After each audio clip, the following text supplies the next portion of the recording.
You're watching, yes, the Yankees Entertainment and Sports Network.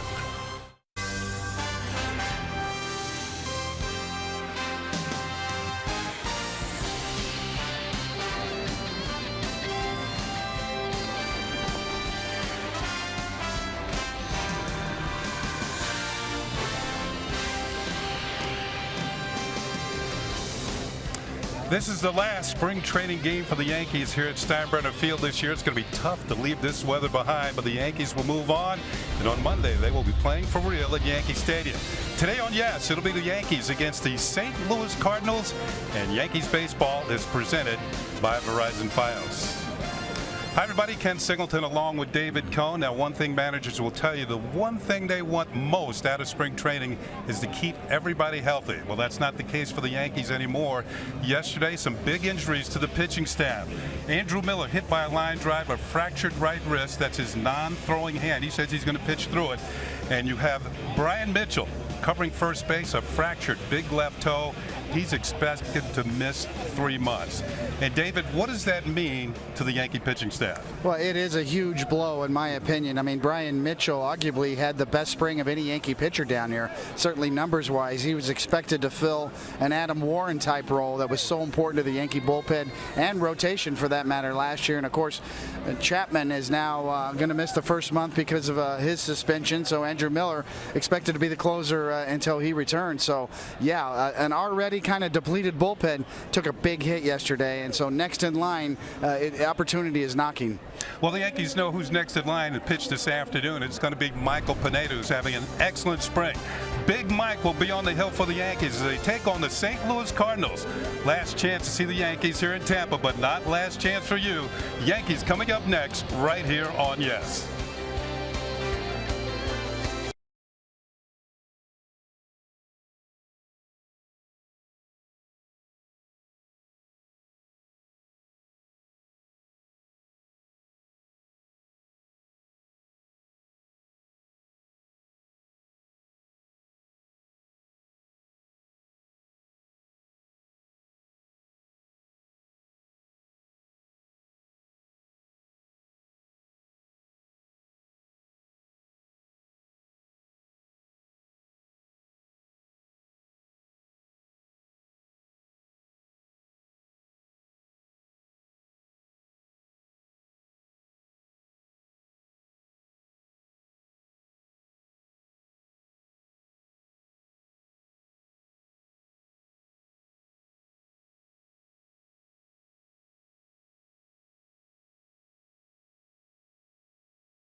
On Yes is brought to you in part by your Tri-State Cadillac dealers. Visit CadillacTristate.com for exceptional offers. By Fios, by Verizon. Fios is not cable. We're wired differently. Go to GetFios.com today. And by Mazda. In every car we make, you'll see why driving matters. You got to have a program if you want to see know who the players are. And this is it. Last chance for these fans here in Tampa to see the Yankees this spring. The Yankees move on to Miami. They'll play the Marlins over the weekend. A couple of games Friday night, Saturday afternoon in Miami. And then on to New York, where Monday they'll be ready to take on the Houston Astros, opening game of the season. As you can see, it's a beautiful day for baseball here in Tampa. The wind's blowing out towards left field. Hit one in the air that direction, you might get a little bit of a boost. As it's for the Yankees, some of their guys' last chance to hit a home run here at the Steinbrenner Field this year. As the Yankees take the field, we'll check out the lineup for the St. Louis Cardinals. And they've got all their regulars. They leave here after today and head for Pittsburgh, where they'll open the season on Sunday afternoon.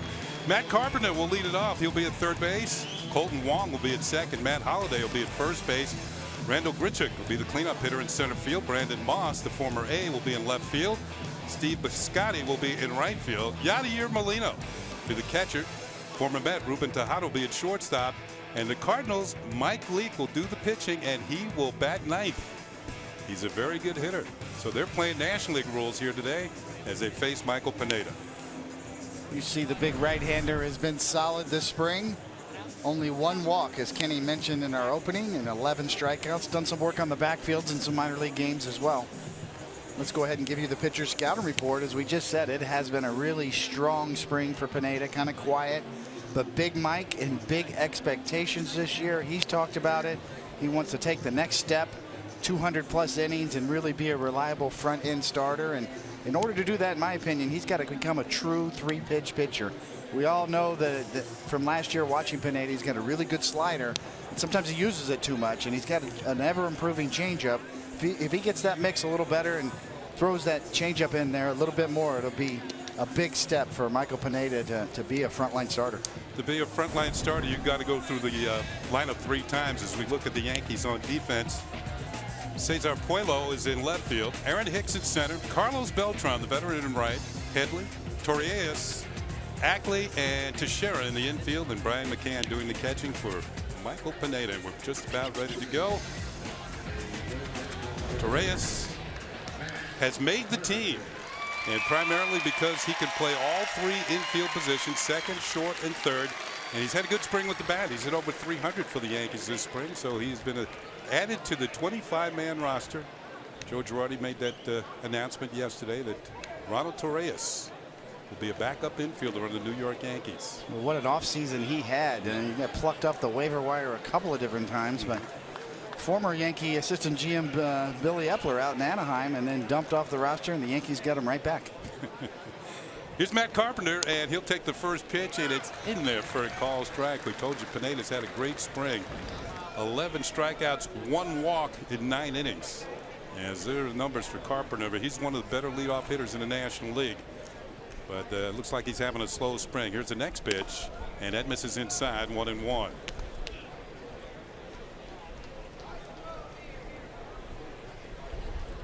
Carpenter, a 13th round pick by the Cardinals back in '09 out of Texas Christian University. Foul tipped at the plate. Had a career high 28 home runs last year and 84 runs batted in. He's not your prototypical leadoff hitter. He only stole 4 bases, but his ability to get things started with the bat. 361 hits the last 2 years from Mike Matheny, manager of the Cardinals. That leads National League players. This pitch is hit well to right field. It is twisting foul. Had the distance, but not the direction. Carpenter is a relentless, energetic player. Does not ever want to come out of the lineup.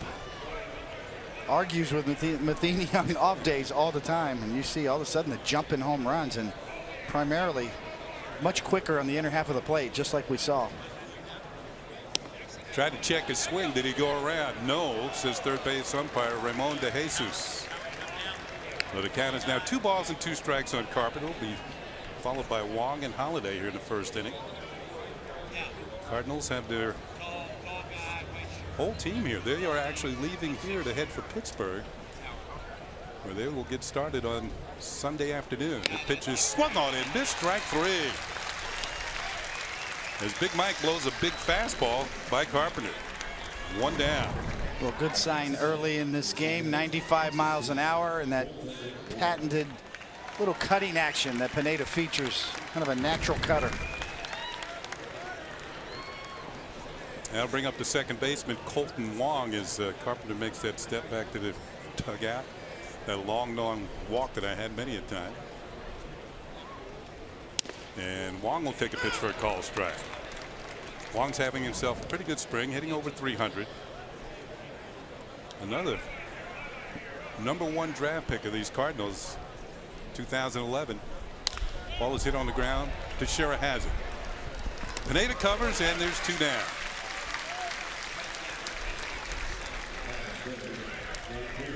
Take a look at the weather. We told you it's a beautiful day here in Tampa. 81 degrees, humidity 70%. The wind at 16 miles per hour, blowing out towards left, so it's out of the south.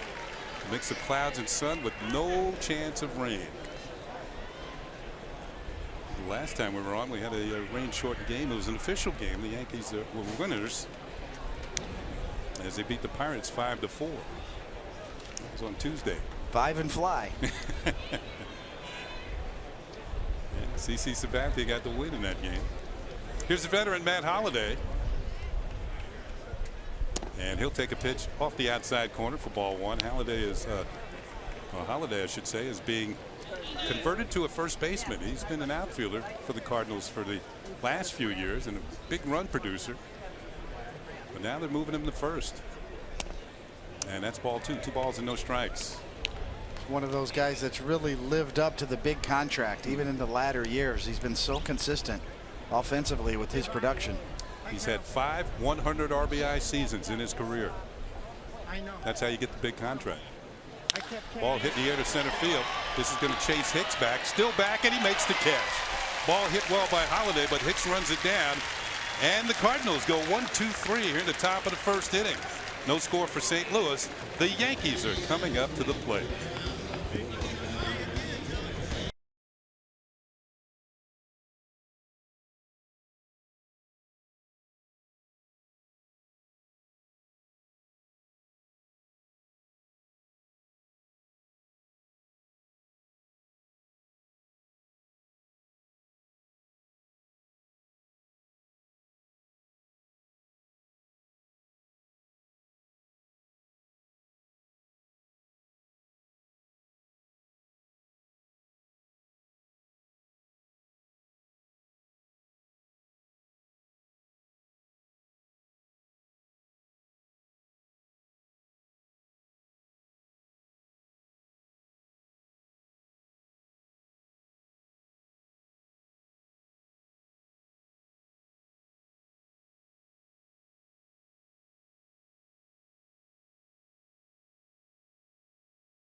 Half of the first inning. Here come the Yankees in the bottom half of the first, and here's the Yankee lineup for this afternoon. Aaron Hicks is going to lead it off in center. Carlos Beltran in right. A-Rod, Alex Rodriguez will be the designated hitter. The cleanup hitter is Mark Teixeira, the first baseman. Brian McCann is doing the catching. Chase Headley will be at third. Dustin Ackley at second. Ronald Torreyes will be at shortstop, and Cesar Puello will be in left field. And there is Mike Leake. Yes. The new addition to the Cardinals staff from a free agent signing in this offseason, and he's had a good first impression, a solid spring, only 2 walks against 19 strikeouts.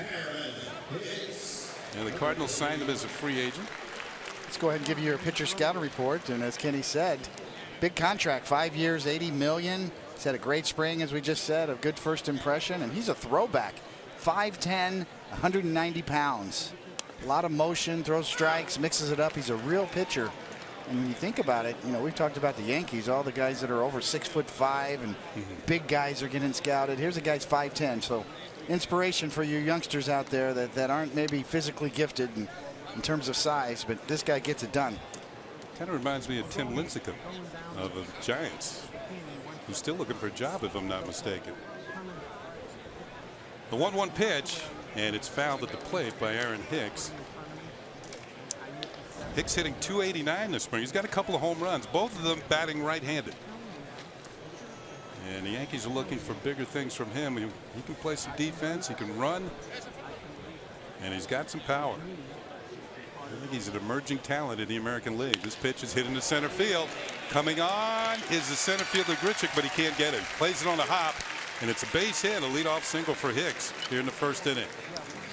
Let's take a look at the St. Louis Cardinals on defense. Brandon Moss will be in left field.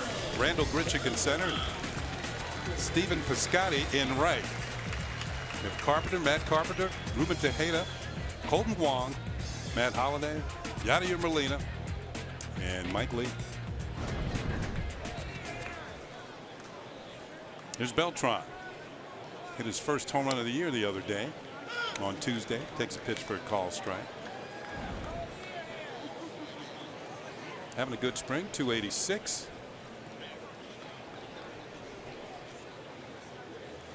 Leake takes a look over at Hicks at first base. He's not going. The pitch is on the way, and that misses. No, it hits the corner. 0-2. You know, Mike Leake, as you said, good athlete. And we mentioned the Cardinal lineup. He is actually playing today. He's going to hit in the 9th spot. Cardinals are playing National League rules.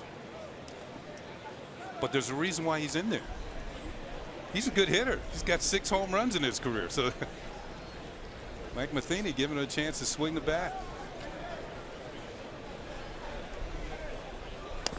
And that's outside for a ball. And wearing the number 8. How many pitchers you see wearing number 8? Yeah, that is highly unusual. It's like he's telling Matheny, if on my day off I'm not pitching, you can plug me in anywhere. He's that type of athlete. Runner goes, and the pitch is grounded foul. Hicks had a good jump. Now Leake is also known to have a good pickoff move. Throws a sinking fastball, gets a lot of the ground balls, a curve, slider, and a change.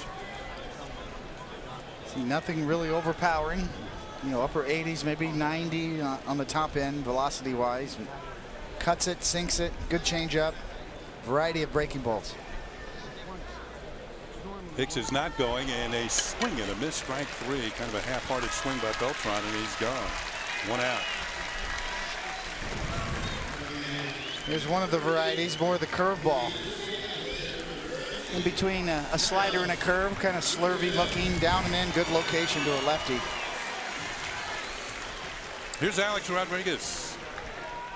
A-Rod hitting .293 this spring with a home run and 6 runs batted in. That home run came way back in the first game of the spring for the Yankees on Alex's first swing of the spring training session.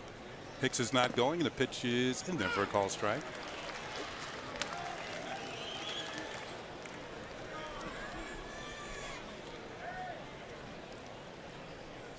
Leake was a #1 pick by the Cincinnati Reds back in '09 out of Arizona State. There's a check on Hicks at first base. Well, there's that quick move that you were talking about, Kenny. Quick feet. You know, for a right-handed pitcher, it's all about footwork and how quickly you can pivot and throw. Kind of reminds you of Nathan Eovaldi, who does a very good move for the Yankees. The ball gets away, but Hicks is going to remain at first base. Matt Holliday runs it down. Not quite far enough away for Hicks's liking.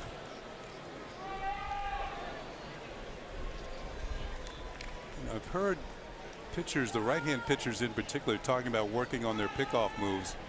And what they would do, they'd get a bushel basket full of baseballs and put the basket right on the corner of the bag. As we'll get to it after this pitch. A-Rod hits it high and fouls it off. It'll give us time to finish up this story. Well, anyway, you take the bag full of balls, or a bushel basket full of balls, and you dump the balls behind the barrel.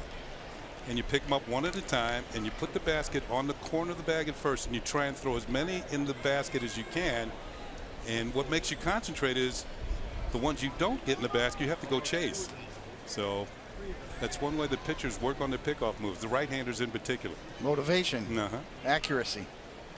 Big lead from Hicks. Good throw and a close play at first. But Hicks is back. Hicks challenging Leake, and you see the quick move from Leake. And wow. That might be reviewable in the regular season. Might have got him. Pitch to A-Rod, bouncing ball towards the middle. Wong has it, steps on second for one, on the first, and it's an easy double play. And that's it. Well, Andrew Miller yesterday hit by a line drive. It's not going to hurt him. He says he'll be ready for opening day. Looks like he's got a family situation going on. Hope he'll be back on Monday. Hi, I'm Joan London.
This happened yesterday afternoon as the Yankees were playing the Braves. The first pitch that Andrew Miller threw, he was struck by a line drive on the right wrist and had to come out of the ball game. And you're going to see he's pretty upset with what just transpired as he throws his hat to it. He knew he was seriously hurt, and Joe Girardi, certainly that'll bring it heart into your throat.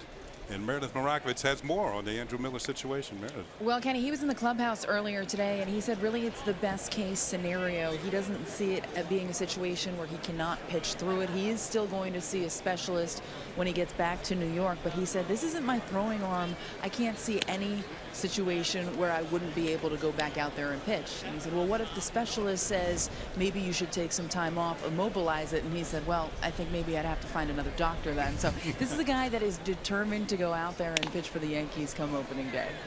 Well, the news not quite as good for Brian Mitchell, though. It is not. He could potentially require surgery. He crutched into the clubhouse today with a boot on his foot. He has turf toe, grade 3 turf toe, also a fracture in that big toe. So he's going to Charlotte to see the doctor that Derek Jeter used for his ankle surgery to see what the best course of action is there. But he's going to be shut down for quite some time. And really a shame for Brian Mitchell. Just hours earlier, he was told he was going to be a member of that 25-man roster. Was feeling really good about the way he had pitched this spring. And a couple hours later, that happens. And not good news for Mitchell. So you wish him a quick recovery. This ball was popped up. Let's see who has the play here. Brian McCann scrambling, and the ball falls fair and then goes foul. Or did he touch it in fair territory? And they're going to say he is out at first base. Now wait a minute. They're going to award him first base. And Joe Girardi's going to have to get a ruling here as to what just happened. Now you could see McCann struggling with the pop-up when it was behind home plate. It looked like he had a beat on it, but then he started moving backwards into fair territory. And home plate umpire Nick Lentz is giving an explanation to Joe Girardi. Did he touch it? He might have touched it. It's a fair ball if he touched it. And then he interfered. McCann was in the runner's way, and that's why they're going to give Grichuk first base. Well, that's just, that to me, that's a tough call. Grichuk was walking back to the dugout. Yeah. It wasn't as if he ran to first base like he probably should have to begin with. So you're going to award a guy for doing the wrong thing. Grichuk should have run it out right from the start. He walks back to the dugout and then retreats and tries to make up for lost time and runs into McCann, who was actually trying to make a play. So that is a bizarre call. This is probably going to be an error on McCann for interference. And the thing about it, if Grichuk gets out of the dirt portion around home plate, he's vacated his at bat and he's out if he's on the grass. But it didn't look like he made it that far. Another great point. He had given up and was walking back to the dugout. So he's at first, and bring up Brandon Moss, the veteran first baseman outfielder, who the Cardinals picked up last year. Just for the regular season, I think Joe Girardi would have been a lot more animated. Oh, no doubt. Pitch to Moss is swung on in this, strike one. There's a different look at it. Here's the interference right here. There's Grichuk, who was halfway to the dugout and trying to reverse course. Yes, it will go as an error on Brian McCann. So the Cardinals have a man on, nobody out here in the second inning. And an 0-1 count on Brandon Moss, the former Oakland A. Well, that was a bizarre call. Wow. And pitch misses inside for a ball, and it's 1-1. I'll tell you what, Tony, you stick around ballpark long enough, you're going to see a lot of strange things.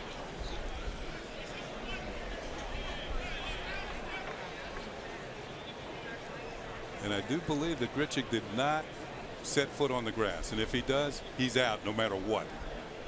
He's on the move right now. Pitch is low and inside. The throw to second is in time. They got him.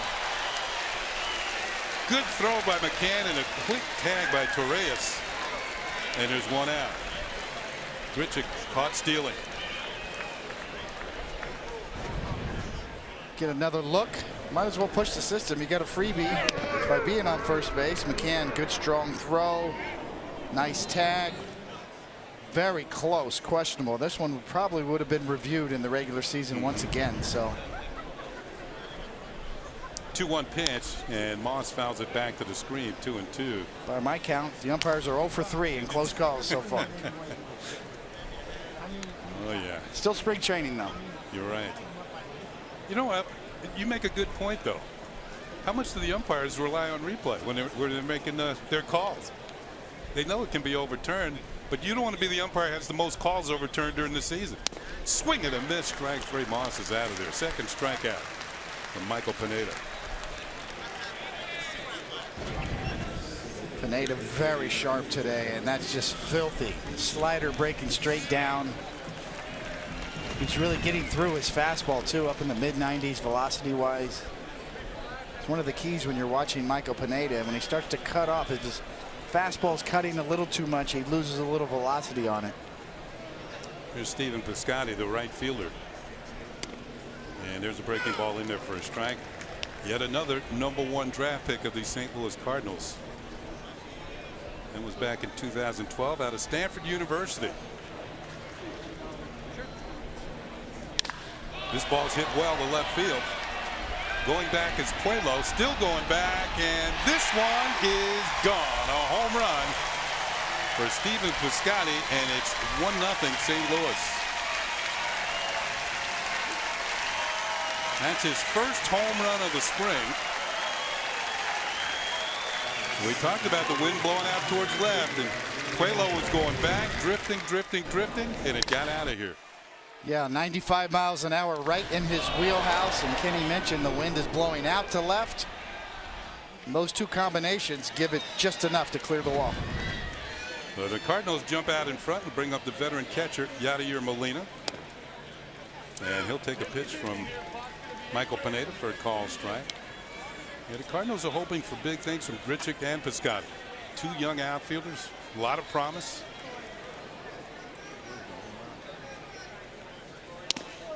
That's in there for a strike, and it's 0-2. Molina's been slowed by thumb surgery. In fact, the second time he's had surgery on his left thumb, and it was kind of touch and go whether to be ready for the start of the season, but it looks like he will be. Slow roller. It's going to twist. That's a fair ball right over the bag. It's going to be an infield single. It held its line like a David Cone putt. Yeesh, I wish.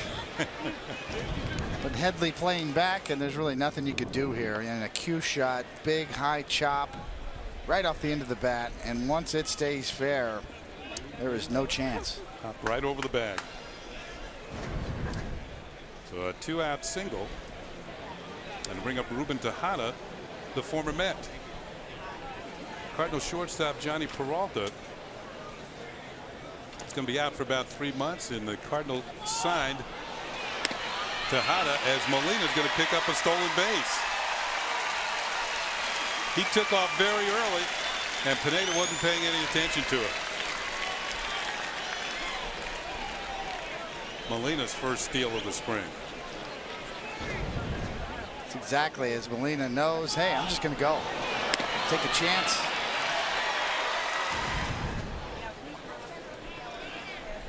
Molina did have 3 steals last year.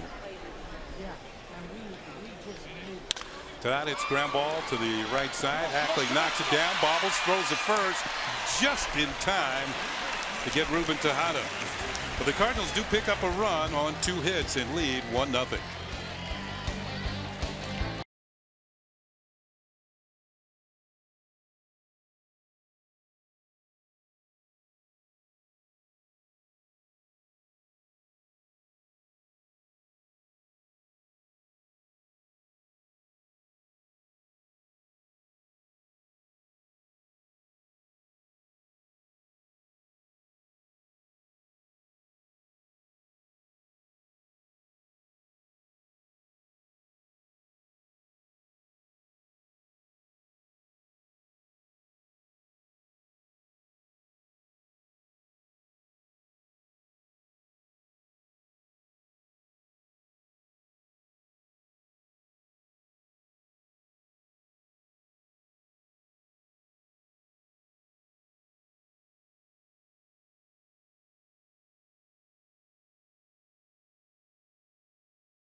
Well, fans, opening day is almost here. This Monday, the Yankees play their home opener in the Bronx, and yes, we'll be there to bring you all the excitement and pageantry from the stadium.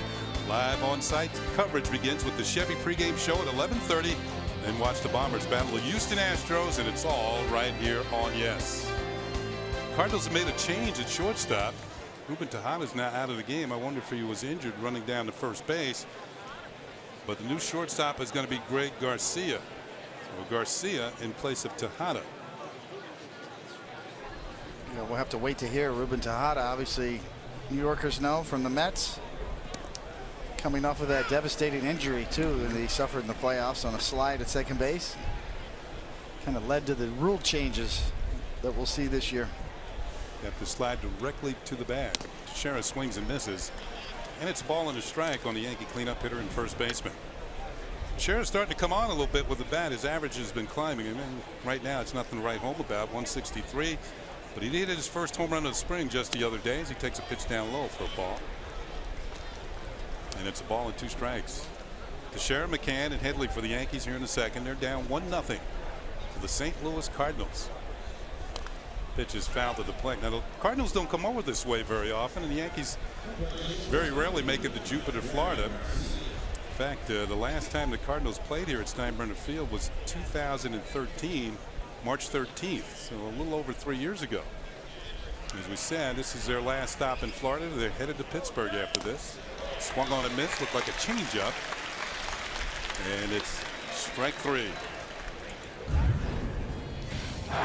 Well, this will be the famous Chase Utley slide that, as Tejada with a 360 gets leveled. Kind of left himself susceptible in my opinion, but obviously Chase Utley took him out with a vengeance, old school style, and that's going to change this year. No more of those. Fractured leg, and we hope Tejada didn't have that issue running down to first base. Here's McCann, who lines one into center field for a base hit. As Grichuk is over to cut it off, and McCann, who's having a very good spring, came in hitting .343.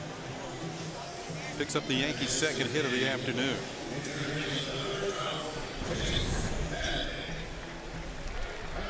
Something off speed, maybe a little backdoor cutter leak as McCann goes down and hooks it. Stayed back nicely on that. Here's Headley, hitting an even .250 this spring.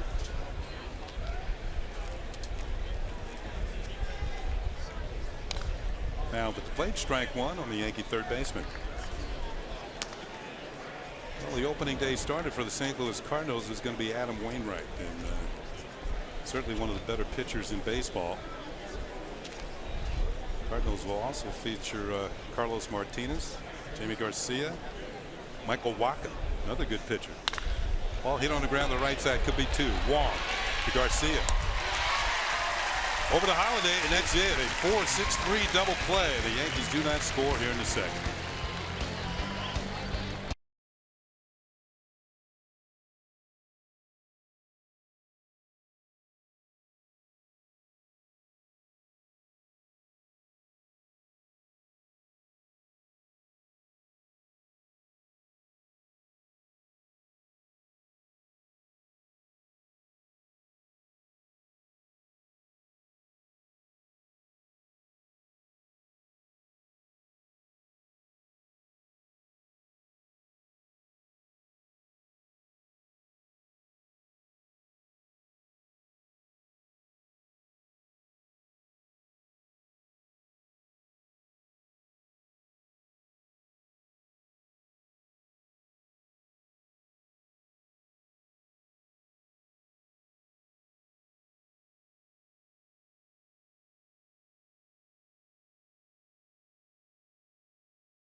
Fans, Yankees spring training baseball is live with MLB.com at-bat app. Stay connected all spring with radio broadcasts, video highlights, stats, news, and more.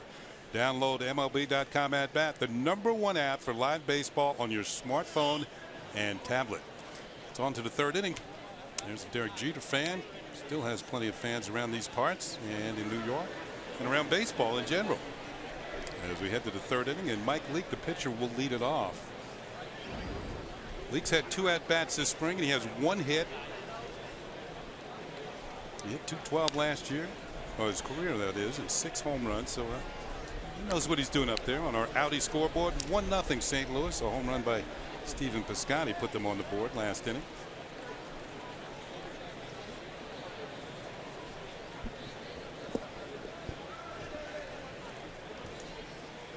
Pitch to Leake, check swing, foul back, and it's 0-2. Approaching the Yankee clubhouse today. Before we went on the field to do our open, you see all the suitcases outside the clubhouse. It's moving day. It is. Everybody shipping things back up north. Of course, the team will head to Miami for the 2-game series against the Marlins. They get Jose Fernandez tomorrow night. A name brand pitcher. Ground ball towards short. Torres across the diamond, and Mike Leake is out, #1. Go ahead and look at the team scouting report for the Cardinals, which is presented by Geico, and it really is, if you think about it, 3 straight division titles. Can they keep that string going? It's going to be more and more difficult. A very tough division, the Cubs and the Pirates and that National League Central. And the thing about the Cardinals is pitching seems to always arrive there, and a lot of it is their scouting and development. They are legendary for how they scout and develop young players, namely pitchers, and there's more in the pipeline, and you just rest assured that when you think that the Cardinals are going to need more pitching, somebody from the minor leagues is going to get developed, and they're going to be up here and developed and also polished and ready to pitch in the big leagues. Well, I think you have to give their manager Mike Matheny and their coaching staff and their organization a lot of credit last year. They won 100 ball games at most in the major leagues. Ground ball to first by Matt Carpenter. The sheriff steps on the bag for out #2. But the fact is the Cardinals had more than their share of injuries last year, and they fought through it to win 100 games, finished 2 games ahead of the Pirates and 3 ahead of the Cubs. Wainwright, Lance Lynn, Carlos Martinez, Jamie Garcia all out with injuries. Same with Matt Holliday, Matt Adams, and Yadier Molina. Now, how are you supposed to win 100 games with those types of players being out of the lineup? So a great job by the manager Mike Matheny and his staff, and the whole organization should be congratulated for winning another division title. 2 outs. Here's Colton Wong, and he'll take a pitch outside for ball 1. And still, Lance Lynn, he's not back this year. He's going to miss the whole year, Tommy John surgery. And he's one of the better pitchers, certainly in the National League and in all of baseball. That pitch is in there for a strike to Wong, and the count evens at ball and a strike. Wong out of the University of Hawaii. That's not a bad place to be from. Kind of feels right at home today with this weather. Here's a pitch, and it's hit on the ground, foul. A ball and 2 strikes. I think he's probably now considered part of the Cardinals core. You think about Holliday and Carpenter, Colton Wong now. They gave Wong a nice extension.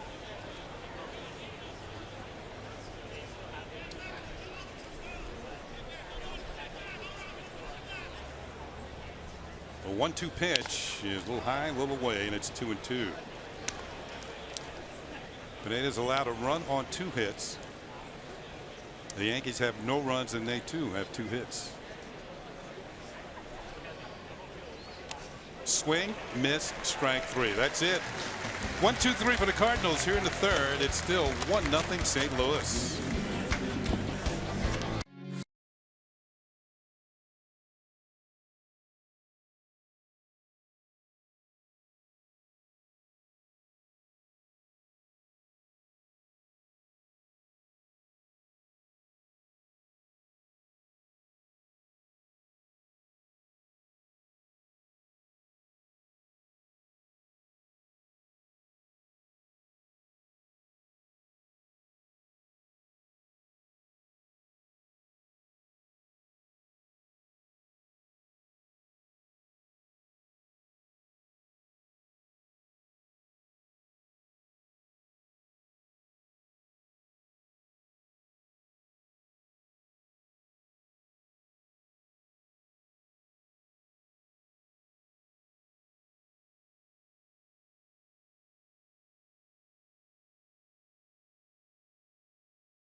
Dustin Ackley takes a pitch from Mike Leake, and that is call strike one to start off the bottom of the third inning. Audi scoreboard, it's 1-0 St. Louis over the Yankees. Leake delivers, balls hit hard but foul down the first base side by Ackley, who's having a pretty good spring, hitting at .310. Ackley actually hit his first home run of the spring. It got rained out over in Clearwater the other day. That's a bad feeling. You ever have a potential wind rained out, David? No, I mean, it's nothing more frustrating though than the start and stop and up and down, especially for a pitcher. Ackley checks his swing. Did he go around? Yes, says the third base umpire Marty Foster, and that's it. Three strikeouts. Had one start back with the Mets. One of those nights, start and stop, warm up. See, look at Mike Leake with a little cut slide piece down and in, and the check swing just enough. Gets the call. But I was so frustrated. Finally got back on the mound. The rain started again, and the umpires finally called it. And I took the ball and I chucked it in the upper deck at Shea Stadium. Threw it as far as I could. I was so angry. So were the Mets with me for doing that. Well, somebody got a souvenir. You usually don't get them way up there. I mean, I got it way deep into that upper deck at the old Shea Stadium. Here's the pitch to Torres, who hits a slow roller foul. The count is 0-2. Ronald Torres will be on the opening day roster. And primarily because he's very versatile. Play all three infield positions, second, third, and short. And he's also swinging the bat pretty well. .306 this spring. There is call strike three. Mike Leake now with 4 strikeouts in 2 2/3 innings. Well, this is vintage Mike Leake, and this is why the Cardinals targeted him. You see a little front door. That's the lockup. Anytime you throw a breaking ball, it's almost like Little League. You remember the first time you ever saw a curveball coming at you? It just locks you up. And I don't know if Mike Leake was trying to do that, but a very effective pitch. Front door breaking ball. Cesar Puello takes a pitch in there for a call strike.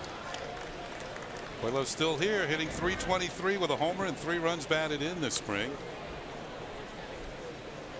He's opened some eyes. Pitches line towards short. Garcia has it, and that's it for the Yankees. They go in order in the third. We're going to the 4th inning. Where is this game going?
For the 4th inning, 1-0. The St. Louis Cardinals have the lead on the New York Yankees. And well, we came up with some predictions before the game today. Our producer Troy Benjamin had us nail us down to these predictions. Don't hold us to them because a lot of things can happen between now and October. East winner Toronto, all 3 of us.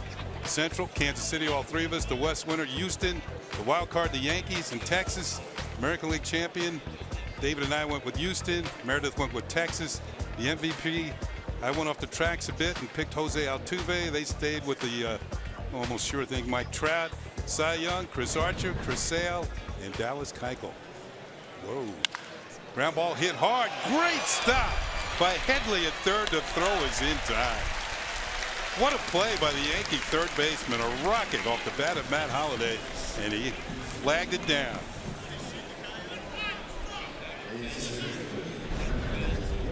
Indeed, quick first step. The hot corner.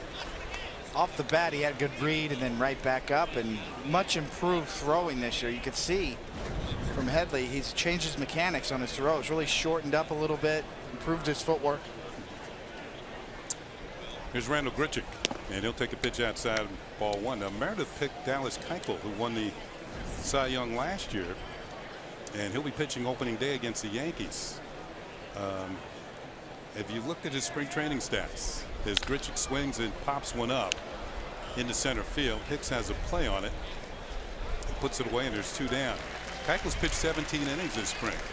He hasn't given up a run, so it looks like he's ready to go. So Meredith, that was your thinking, huh? Feeling good about the pick so far.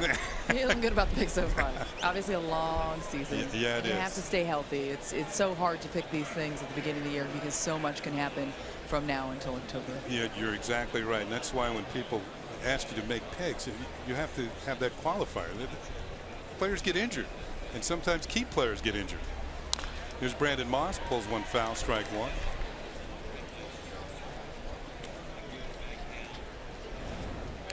I think we can all say not a bad pick there for any of us, though. Those guys all can do some damage on the mound. Yeah, they can. Yeah, we kind of played it safe, didn't we? Nobody went out on a limb there. Well, especially you guys by picking Mike Trout for the MVP.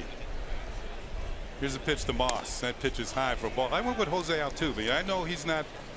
I think he's ready to make the next step because he's a guy who can lead the league in hits. He can take the batting title. He can win the stolen bases. He can be a big igniter at the top of a lineup who I think has a chance to win the World Series. Pitch is foul back. But I think the only problem with him is that Carlos Correa, his own teammate, is about ready to make that same step and be the player who wins the Rookie of the Year one year and the MVP the next. So he's going to have some competition. It's going to be a heck of a year. I mean, there's a lot of competition in the American League. You can say that just about every team has a chance to make the postseason.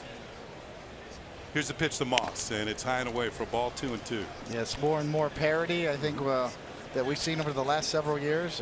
The American League East, especially to me, just a beast of a division. The Red Sox much improved. David Price.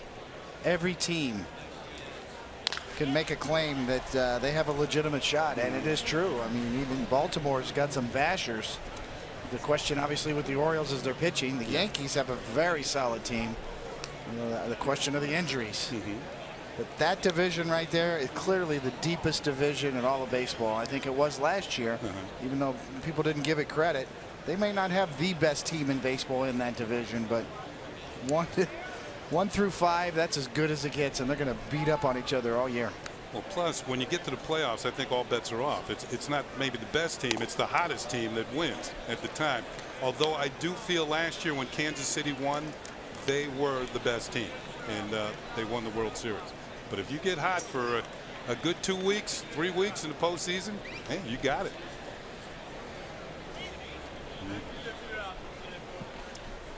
Pineda faced with a 3-2 pitch to Moss. It's on the way, and he swings and drives it a long way to right field. But it's just going to be a hard souvenir for a fan out there in the deck. Like, disturb some of those fans over there were getting a hot dog. It's the last thing you expect up there, right? Get a line drive in the back of the neck, trying to get a dog. Moss was a strikeout victim his first time up.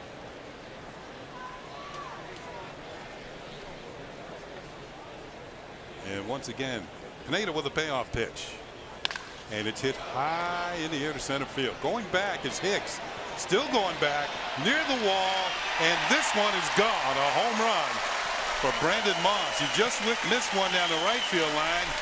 And this one goes out in right center field. And it's 2-0 St. Louis. Second home run of the spring for the left-handed hitter. Well, this is his calling card. You can see the bat speed.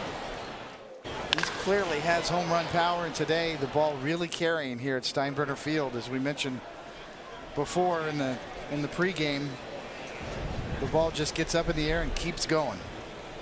So the Cardinals now with a 2-0 lead on the strength of 2 solo home runs. And it'll bring up Stephen Piscotty, who hit the other one. And he swings, hits a drive to center field, going back. And this one is gone. Back-to-back home runs from Moss and Piscotty. For Piscotty, his second of the day and his second of the spring. It's now 3-0 St. Louis.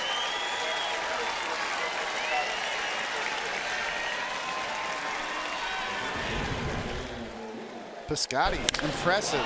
Pineda right there once again, belt high, right down the middle. It is belted and it is high, and it's going to keep going.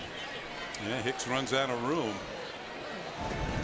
You mentioned that the Cardinals are looking for big things from Piscotty as he shows off the guns in the dugout. And Grichuk, they feel that these 2 young outfielders will be some of their better players in the future. Here's Yadier Molina, swings and misses, strike 1. Good wood, fly ball. Bad combination today, as you see Pineda right down the middle. And that's the look of the pitcher that thought it was a fly ball. It wasn't. It was a big fly ball. 1-1 on Molina. There's the wind blowing out. Gusty at times. Yeah. You know, it's been much stronger at times. Swing and a miss, strike 2. Say this, Pineda's stuff is very good though.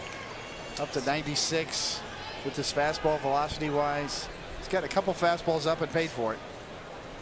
But stuff wise, very good. Slider sharp. That one just missed the Molina. Molina looks like he lost a little weight to me. Looks a little slimmer than he has in the past. Of course, maybe the best defensive catcher ever. He's won 3 platinum gloves. That represents the best fielder at any position in your league. And he's won 3 of them. Pitch is fouled off. 2-2. Certainly the best catching family of all time, yeah. without a doubt. They should start their own catching school. The Flying Molinas. You know the thing about that, you wouldn't have to work 7 days a week. You just turn it over to your brother. Each one pick a few days. You want to learn how to catch? Go talk to the Molina family. Let's head down to Puerto Rico and then they'll hook you up. The 2-2 pitch, hit on the ground, foul.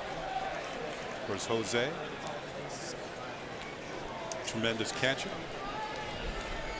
Known primarily for his defense. I think of the 3, Benji, Jose, and Yadier. Yadier the best hitter. He's the youngest. The other 2 are now retired.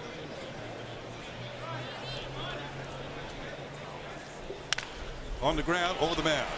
Charging exactly near the bag at second, throws high, and Teixeira gets back down on the bag, and that'll do it for the Cardinals. Back-to-back home runs here in the 4th, lead 3-0.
To you in part by DirecTV. If you call yourself a sports fan, you got to get DirecTV. Call 1-800-DirecTV.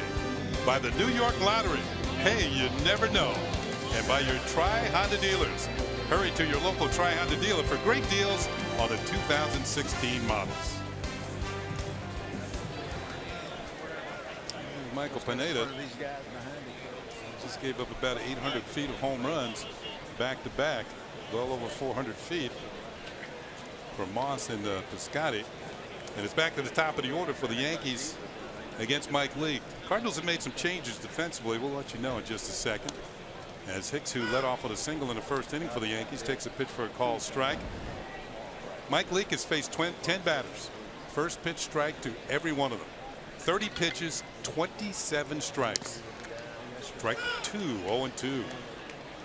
He's locked in, David. Pitching like he's got a flight to catch, yes. No messing around. And a mixture of all of his pitches. He missed that one on purpose. A ball and 2 strikes on Hicks. Brandon Moss has gone from left field to first base. Man, Holliday's now out of the ball game. That is inside 2-2. Jeremy Hazelbaker is now in left field. That's where Moss was.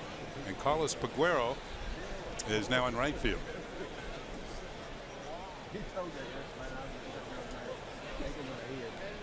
Two balls and 2 strikes on Hick. Yankees down 3-0. Off speed pitch swung on and missed. Strike 3. 5 strikeouts now for Mike Leake. Looks like he's ready for his opening assignment. We've seen a variety of breaking balls. Takes a little bit off of this one at 80 miles an hour. Gets Hicks right over the top. Speed and break.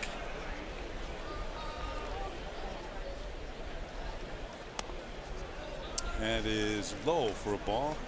First time he's missed with a first pitch strike with Carlos Beltran. Ground ball towards the middle.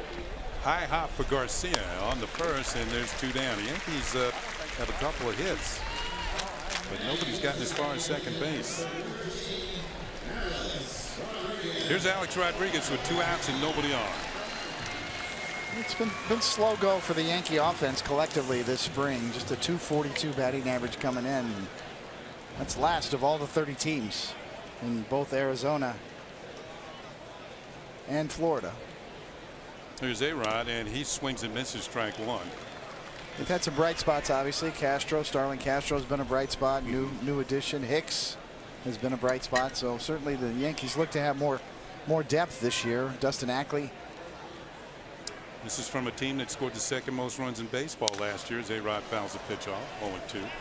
It's expected to turn around in the regular season. Spring training numbers are spring training numbers, as they say, but it's been slow go offensively for the Yankees. Pitching wise, pretty solid across the board. They're in the upper echelon, top 5 or so in ERA among the 30 spring training number teams. The 0-2 pitch. A-Rod hits it on the ground to short for Garcia. It's a belt high hop across the diamond. The Yankees go in order here in the 4th. Mike Leake looks pretty strong at the end of 4. It's 3-0 St. Louis.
Top of the 5th inning, and it's on our Cadillac scoreboard. St. Louis leading the Yankees by a score of 3-0.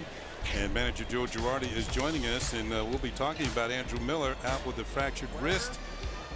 Expected to play through the injury, at least that's what he says. And Brian Mitchell, maybe not so good news there. Expected to miss 3 months at fractured left big toe. And Joe, you know, we were talking about in the open that every manager wants to get through spring training unscathed with the injuries, and all of a sudden it hit you yesterday. You know, it was in the matter of about 25 minutes too, and the same hitter was up during both injuries when they occurred. So it was really strange.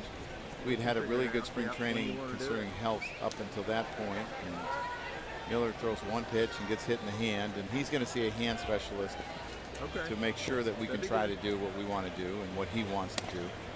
And then Mitchell's got to go see a foot specialist, and we'll know more after that. How disappointed were you with especially Mitchell? The way he pitched this spring. I mean, we expected him to kind of take on that Adam Warren role, and he had shown that, you know, during spring training he was capable of doing it. He had went 3, 4 innings, 5 innings at times, and threw the ball extremely well. Had every pitch working for him, and it's really frustrating. The last out, you know, of the inning yesterday is just covering first. Pitch is fouled at the plate by Greg Garcia. You know, when you think about outside of that, it looks like the team is ready to go, though. Yeah, I think so. I think our guys are anxious to get going.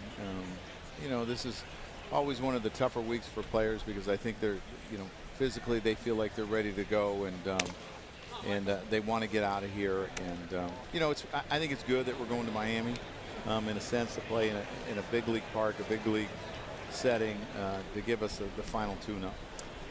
Now, how tough is it to make those decisions and let players know that they aren't making the team? Really, really difficult. This has been a difficult week for me. There's obviously been a lot of thinking by the front office, the coaching staff, and myself about, you know, the exact moves that we're going to make. We haven't made them all yet. We still have some things to iron out. Obviously, Miller will affect that as well as we move forward to see if he can play. One hopper snared by Teixeira, steps on the bag, and there's one out here. And on the other hand, you get to tell somebody like Ronald Torreyes that he has made the team. Yeah, he was extremely excited yesterday. He didn't show it as much, but you know, you could see he had a little hop in his step, and you know, for him, he got up with LA last year. You know, and he's one of those guys when you look at him and you look at his size, people are going to say, really, you know, but I mean, he swings the bat well. He plays defense all over, second, short, or third, fours, and has had a great camp and has been successful in the minor leagues. So we think that he's going to be a good addition. Pinch hitter is Brian Pena. He is hitting for Mike Leake, and Joe, That's I don't good. know what Get him out of there. Yeah, I was going to say he looks like he's ready. Yeah, and he swings the bat too. I mean, you know, Brian McCann told him you take a good hack at the first pitch like that, of course you're going to get one in off your fist. But he's got 6 career homers. Yeah. So that's why they let him hit. Yeah, yeah. So he's a good addition for the Cardinals, and he threw the ball very well today. They're leaving today for Pittsburgh. Yeah, so they have 2 days off before. No, they're playing on Sunday afternoon. Right, so they have Friday and Saturday. Yes, and Friday. I was not a big fan of that when we had the 2 days the year we opened up in Houston. That pitch is swung on and missed by Pena. Yeah, that's got trouble written all over it. I'd have to run around with David Wells for about 48 hours just to keep him out of jail. That's a full-time response. They weren't paying you enough for babysitting fees.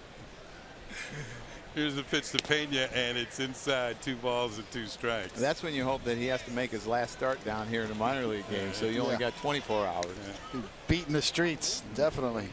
Joe, there's another guy, you know, Luis Sessa's been impressive this spring. Is he a candidate to kind of fill in that Adam Warren role now? Yeah, I mean, he's the guy that he's actually going to open on our roster, and that decision was made, and he has thrown well. We think he has command of 3 pitches. We believe that he can throw his off speed at any time, and he uses both sides of the plate, so he will be with us. You know, that's the guy that came over in the Justin Wilson trade that Brian Cashman made in the offseason that raised some eyebrows, but watching him in the spring, boy, he looks legit to me. Yeah, and he's throwing the ball 95, 96 too.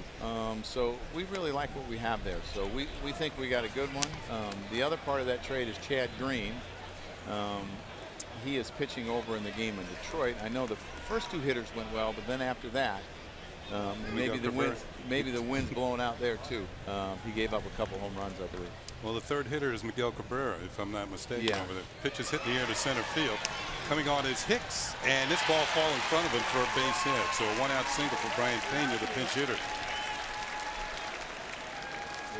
Now, Joe, the offense has been a little stagnant. You think the guys are ready to get going? Just start the regular season. I do.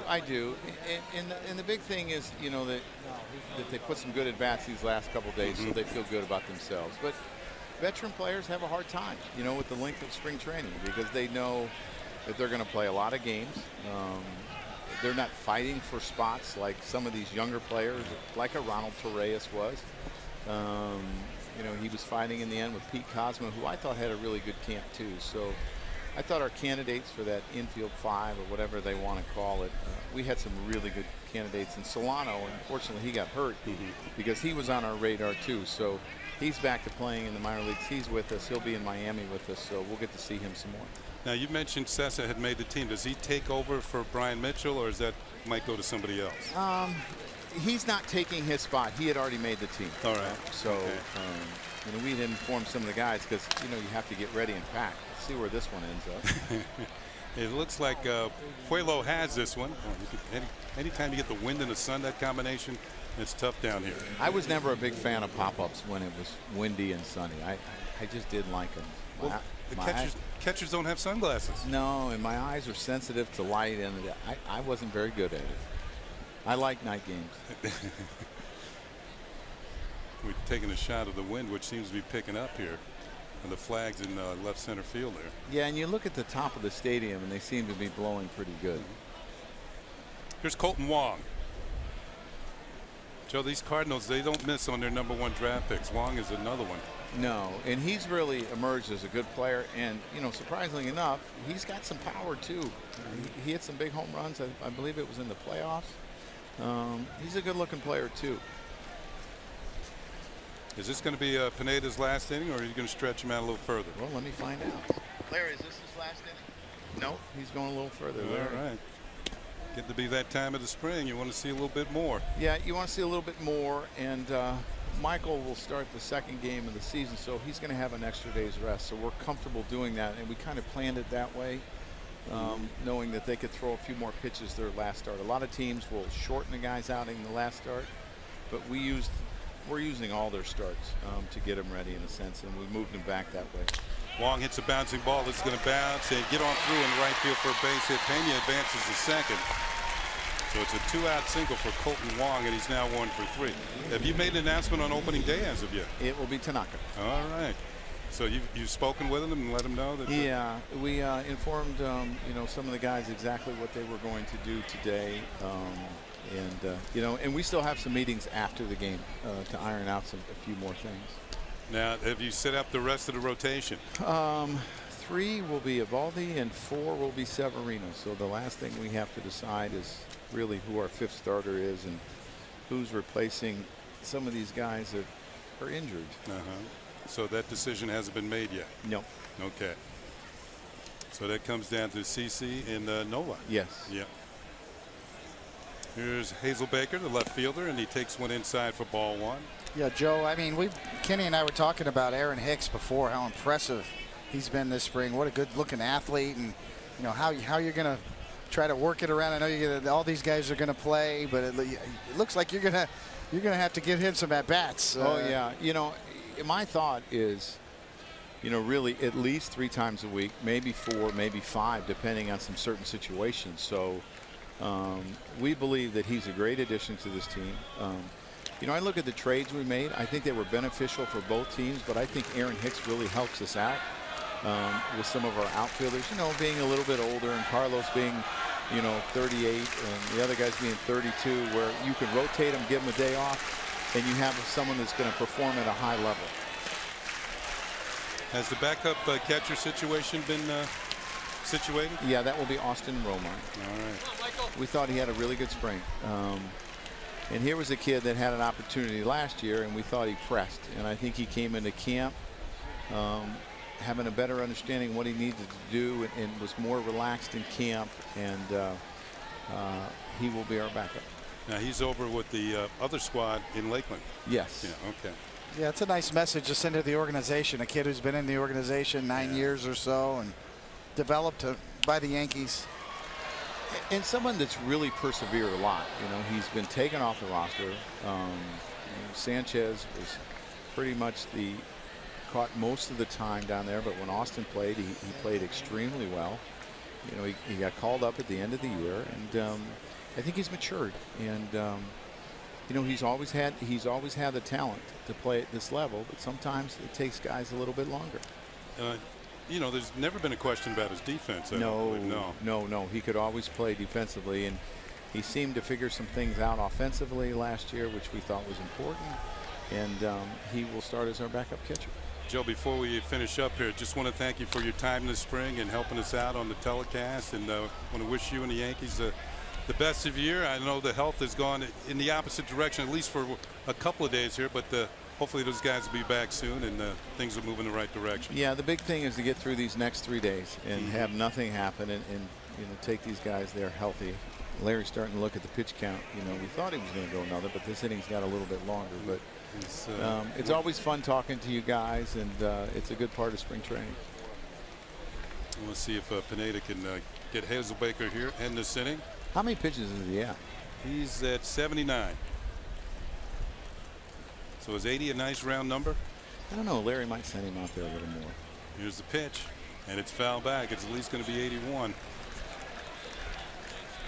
Hazelbaker's another one of those young players that the Cardinals have brought up. I saw a game about a week ago and hit a long home run over at Jupiter. Huh? I think Larry's getting somebody up now in case he gets to the next batter, and maybe the next batter gets on. Some of the gyrations are happening there. You know, we were talking about Headley and his defense. I know he's worked very hard this spring, and he looks like a different infielder this year. He does. I've been pleased. You know, he shortened his arm stroke a little bit, and I've been pleased with what he's done so far in spring training. Full count. The runners will be going 3-2 and 2 outs. Tony, this is when you got to drop that split that you had right here. Yeah, it looked like he tried to change up there. Kind of squirted out up and away on him. He kind of fell off this way a little bit. I think that could be a big pitch for Pineda. You know, we've seen him. His slider is so dominating, but he uses it a lot, and it can take some pressure off of that with that changeup. And at times, it's been really good. And he has the ability to throw it to right-handers, which is important too. Ball is hit high in the air, and it appears that Beltran's got a beat on it, or maybe not. It's a foul ball. Oh, they call it a home run. Fair ball. The first base umpire, who is it? Is that Marty Foster? Yeah. Well, Marty didn't signal, and now he says it's a home run. So a 3-run shot, and now the Cardinals lead 6-0. And Mark Teixeira is speaking with Marty Foster. Well, this is why we have replay for situations like this. You know, sometimes those balls are so high over the hole. Why they don't have an infrared light or a camera that goes straight up, I'll never figure it out. We got cameras everywhere else. Why you couldn't put one on the pole? Larry Rothschild out to speak to Pineda here. Give the bullpen a little bit more time to warm up, but he wants him to get through this inning.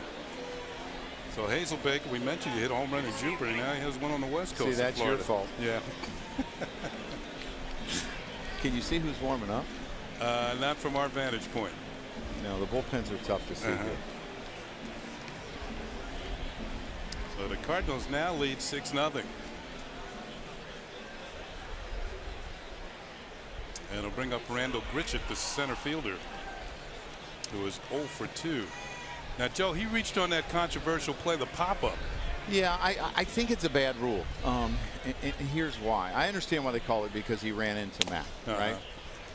But Mac was in the grass, number one. Number two, Mac made an attempt for the play, and, you know, I don't know if he had time to get out of his way. So you know, he didn't run. You know, it's just one of those rules that you say, could it be written a little bit different? It's something that I'll bring up. I can tell you that. Yeah, that was bizarre. I mean, Grichuk gave up. He was walking back to the dugout and then tried to retreat. And, you know, obviously McCann was in the process of trying to make the play, and his momentum took him into the base path. That's on Grichuk there. I don't understand that call at all. Aroldis Chapman's warming up, Joe. Okay. Here's the 0-2 pitch, and that is inside for a ball. Now Grichuk almost abandoned the at bat. If he gets on the grass, Joe, you know, he can't run to first base. He was a step or two away from going on the grass. Yeah, and they said that, you know, he's not out of the baseline. You know, and I've never really understood the way the base is either, where, you know, you can run anywhere you want until you get to the double white line. Then you got to stay in the white line, but then you got to step on the base. It's on the other side of the white line. Well, I guess in this game that supposedly is a perfect game, not so perfect with that first baseline. Joe, thanks again. Thanks, guys. We'll see you in New York. 6-0 Cardinals at the end of 4½.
Cadillac scoreboard, it is 6-0 Cardinals as we go to the bottom of the 5th inning. Cardinals have made some changes, including a new pitcher. Sang-Won Oh is now in the ball game, and he'll face Mark Teixeira, who was a strikeout victim against Mike Leake in the 2nd inning. And Oh's delivery is in there for a call strike.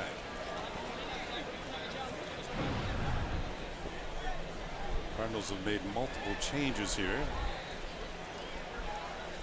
and that pitch is in there for strike 2. So Oh, who is from South Korea, 33 years old, as Teixeira hits ground ball into short right field, and he's thrown out at first base. Brian Pena now playing first. So that was a good interview with Joe Girardi. We got some good info there. Luis Cessa going to make the team. Young right-hander who was so impressive this spring so far. Came over in the Justin Wilson trade in the offseason from the Tigers. Here's Brian McCann, who had a single but was erased on a double play in the 2nd inning. And O delivers a call strike. Cessa, you know, Kenny is predominantly a starter, but probably could be a swing man, Adam Warren type role potentially. Mid-90s fastball. He was 93 to 95. Good slider and a good changeup that he throws to right-handers as well as lefties.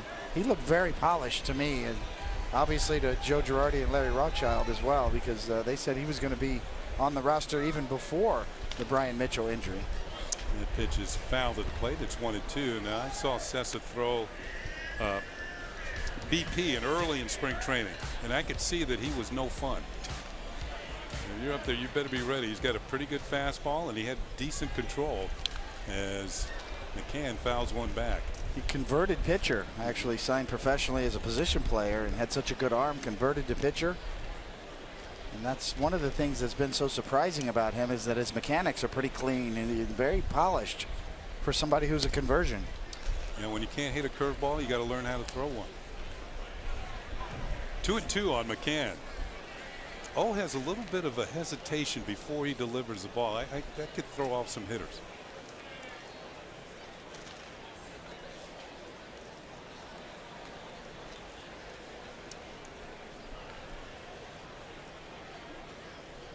Swung on and missed. Strike 3. O picks up a strikeout. We also got confirmation from Joe Girardi that Tanaka will be the opening day starter. So Tanaka and Keiko once again. Obviously the Yankees will be playing Houston Astros on opening day in the Bronx. Headley with a check swing, but he goes around, and it's strike 1. Still unsure of the 5th starter role. That was a little surprising to me, Kenny. Is they're gonna talk about it, Sabor, between Nova and obviously CC Sabathia.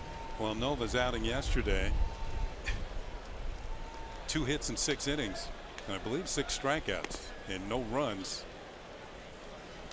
As he put himself back into the picture, there is your opening day starter, Masahiro Tanaka.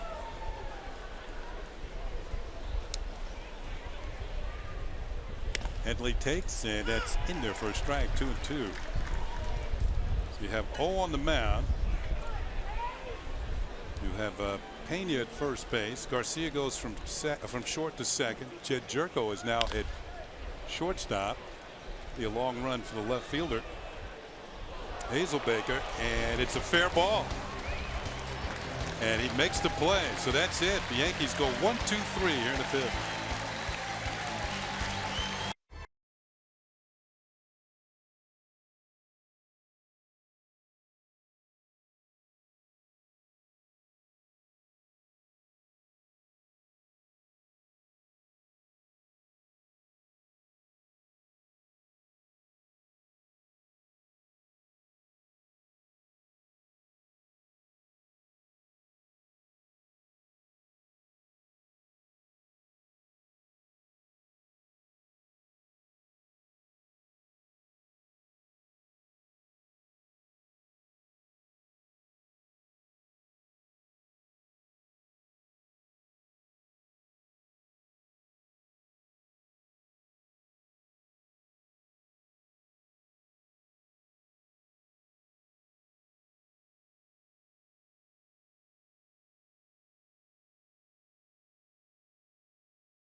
Well, fans, get the opening day experience of a lifetime at Cepitos at East Harlem from 12 to 1:30, or get Soul in New Rochelle from 3 to 6 on April 3rd for a chance to win tickets to opening day. Brought to you by Pepsi. If you get those tickets, that's the man who will be on the mound for the Yankees. Masahiro Tanaka, who was a 12-game winner last year. New pitcher for the Yankees in relief of Michael Pineda, who's going to be Aroldis Chapman, making his 7th appearance of the spring. 10 strikeouts in 5 1/3 innings, 3 walks. He's allowed just 3 hits. Of course, Chapman will not be part of the opening day festivities. He's been suspended for 30 games, and he'll be eligible May the 9th to return to the Yankees.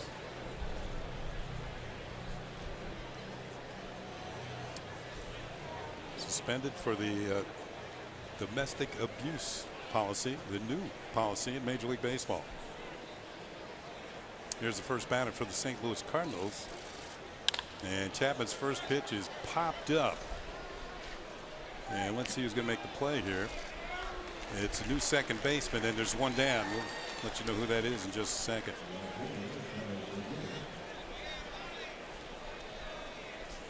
So 1 pitch for Chapman and 1 out.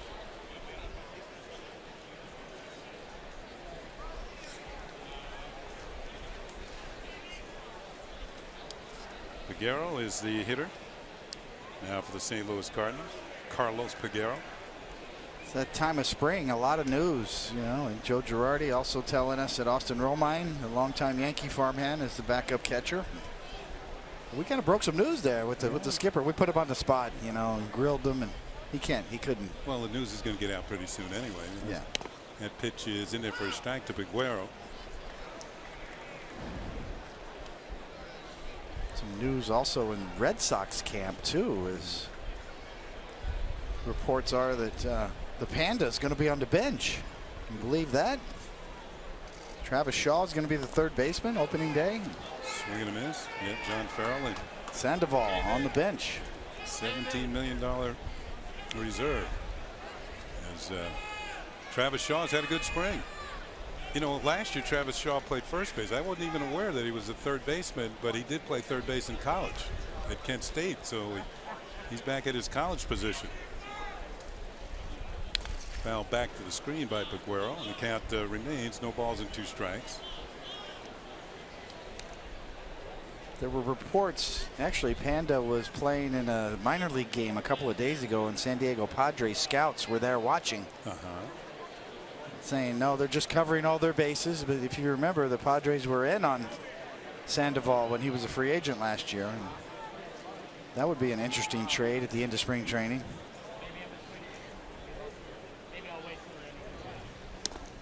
Call, strike 3. First strikeout for Chapman. Peguero caught looking.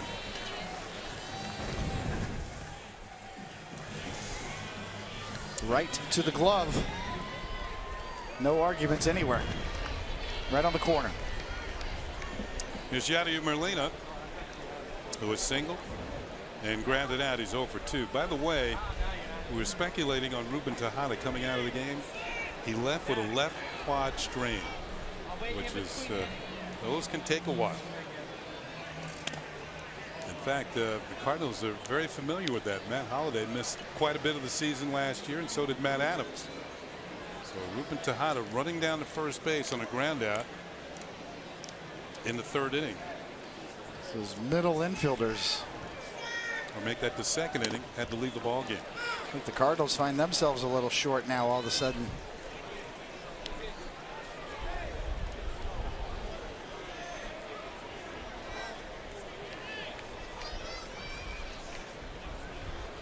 Johnny Peralta won't be back for a few months. That pitch is in there to Molina for a call strike. Yeah, Tejada seemingly the perfect fit for the Cardinals to step in there, can play short second for Peralta, as Kenny said. So now I guarantee you they are looking on the waiver wire for help. Talking trades potentially. Well, it depends on how they feel about Greg Garcia. Maybe he can handle it. High and away. 2 balls and 2 strikes.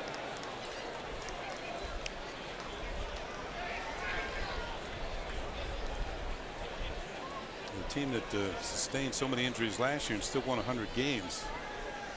It tells you something about their desire to win. The 2-2 pitch. Swung on in. Missed. Strike 3. Chapman picks up a couple of strikeouts here in the 6th, but it's 6-0 Cardinals.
And tonight on Yes, the Nets are in Cleveland for a rematch with LeBron James and the Cavs.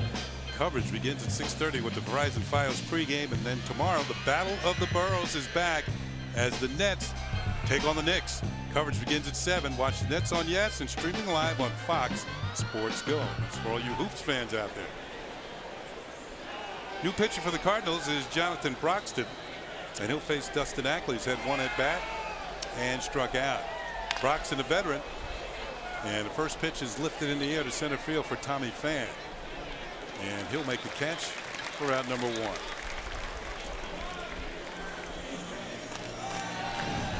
Been one of those days. You see Broxton on the spring, pretty solid. Only 1 walk. He's been around the block, hasn't he? Pitchers throw it over the plate. Batters swing the bat. Both teams' bags are packed. Proverbial getaway day. No messing around today. Torreyes takes a pitch for a call strike. He was a strikeout victim for Mike Leake in the 3rd inning.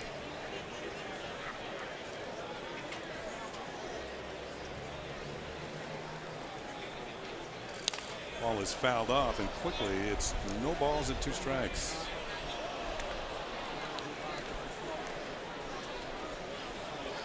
There's Torreyes from Venezuela, signed by the Reds in 2010. 298 average in 6 seasons in the minors. That's not bad at all. Takes one in the dirt, ball and 2 strikes. Probably maybe 5'7". Nah, he's taller than that. 5'8" maybe.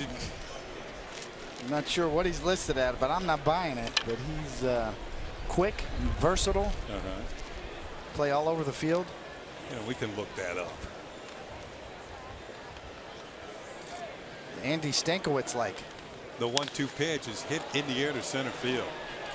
Pham is there, and he'll put it away for out number 2. 2 fly balls to center, 2 outs for the Yankees here in the 6th. A reminder, this copyrighted telecast is presented by the authority of the New York Yankees and may not be reproduced or retransmitted in any form, and the accounts and descriptions of this game may not be disseminated without the express written consent of the New York Yankees. Here's Puelo, who lined out to short his first time.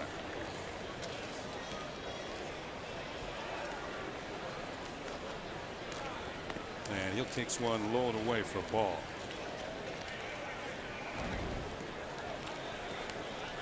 Puelo's got some tools, you know, big former prospect with the Mets. Been well documented. Got some pop in his bat. Yankees signed him as a minor league free agent. The Yankees feel like he's a worthwhile project, still with a high ceiling, potentially. He had a back problem last year. Went to winter ball in his native Dominican Republic. The Yankees signed him as a free agent. By the way, Torres is 5'10". I'm not buying it. No, you're not buying it. I knew he was listed at 5'10", but I don't think so. No. Not a knock, you know. It's good for the guys that are. He's a big leaguer, though. Vertically challenged to play in the big leagues. Yes. Who was my pick for the MVP? Jose Altuve. There you go. The beauty of baseball. That pitch is outside for a ball. 3 balls and a strike on Puello. But Torres is a great story. As we said, he's made his debut last year with the Dodgers, but really bounced around this offseason on the waiver wire 3 or 4 times. Ball is hit on the ground to short. Yet Jerko with the throw to first is in time, and the Yankees go quietly here in the 6th. On to the 7th inning. 6-0 Cardinals.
Scoreboard, it is 6-0. The St. Louis Cardinals have the lead on the New York Yankees. We talked about our American League predictions. Here are the National League predictions.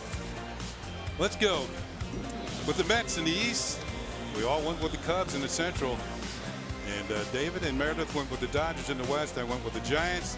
The wild card, all 3 had different picks. Washington, Arizona, the Mets. The other wild card, Arizona, Pittsburgh, San Francisco. The National League champion, the Chicago Cubs. Anthony Rizzo. You guys went safe again with Bryce Harper. And for Cy Young, I went with Garrett Cole of the Pittsburgh Pirates, Clayton Kershaw for David, and Steven Strasburg for Meredith for the Cy Young. Well, not quite safe as safe can get, isn't it, those picks? Cop out. I'm a cop out. I admit it. Here's the new pitcher, Anthony Swarzak, pitching for the Yankees. Non-roster invitee.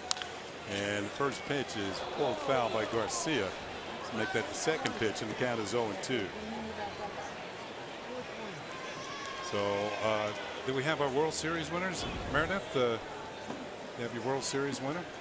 I have it. I just don't know that I'm willing to share it right now. You mean it's a long way between now and October? Yeah. No, I think Texas is going to make a run. I think they might get off to a little bit of a slow start, but that's an organization that's always willing to go after it at that trade deadline. You look at some of the bats they have in the lineup, and they have Hamels and a healthy Yu Darvish. That team could do some damage. But Darvish is not coming back till May. Well, it's going to take them some time. I said they could get in a little bit of a slow start, but I think by the time they need to be ready to go, they could be a tough team. They had a great year last year. David? I always hated this part, you know, when you act like you're, you got a crystal ball and you're making predictions just to put yourself out there on a limb and a lot of things can happen. Make choices. You know, as a player, I hated this when I saw this, but obviously I'm on the other side of the ball now, so I'm picking the Cubs. All right. Wow. It's the year of the Cubbies. You know what? There's not many people on earth that were around when the Cubbies last won. That pitch is fouled off. It's a popular choice. Everybody wants to see, you know, baseball in general. Maybe not Yankee fans, but baseball fans in general would love to see the Cubs in the World Series and see that city go nuts. So everybody can see something they've never seen before. Exactly. History in the making. All right. So just by you, the way you mentioned the Cubs and the way you went into it, you'd be a tough guy to go out to a restaurant with. It'd be hard to make up your mind what you want to eat. It's exactly. Here's a pitch to Garcia, and it misses, and Swarzak now evens the count at 2-2. My pick, I was a little more, I think the Houston Astros are going to do it this year. For some reason, I think they have an emerging type team. You know, Carlos Correa at shortstop is dynamic. Really, it's going to be interesting to see what he does for a full year. Of course, Altuve up the middle. Boy, those two guys pretty tough to beat. And the opening day starter is pretty tough to beat too. But you know, to me, it's a matter of health and which teams really get on a roll. You look for a team to put together a 20-win month. You know, those are the teams that usually are in there towards the end. And the pitch to Brian Pena misses for ball one. And you put together a couple of months like that, and you really start to believe as a team that you're going to win. In that ballpark too, kind of the opposite of Yankee Stadium, the short porch in left field. Pitch is a little chopper towards the Sheriff. He only has one play. He'll step on the bag, and that's out number one. The runner moves down to second. Now, like I said, you make the playoffs. It's not necessarily the best team that wins. It's the hottest team that wins. So the whole thing is to get to the dance. It's sort of like the NCAA playoffs, basketball. You get hot at the right time, you can do it. And it's how you get into. Sometimes teams exert all their energy end of September, beginning of October there. They're gassed by the time they get in. How you're able to set up your rotation, a big part of it too. So really, it's anyone's game once you get into the playoffs. Good stop by Eddie Rodriguez there. The batter is Tommy Pham, who's the center fielder. I'm really curious to see what the Nationals do in that division. Everybody's talking about the Mets, their big three, how much potential success they could have. And getting back to a World Series is no easy task. The expectations are very high for them this year. Well, Tommy Pham is going to make the most of this at bat. It's a 2-run homer. And it's now 8-0 St. Louis. St. Louis has turned on the power this afternoon. That's their 4th home run of the ball game.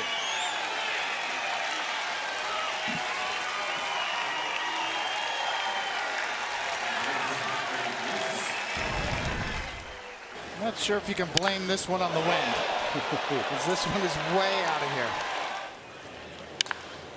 Middle in, down just a little bit, and hammered.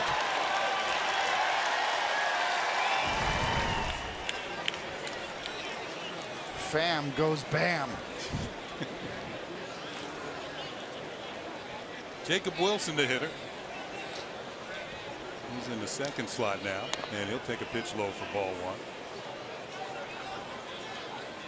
Cardinals haven't been here since 2013. On that afternoon, on March the 13th of that year, they were shut out by the Yankees 4-0.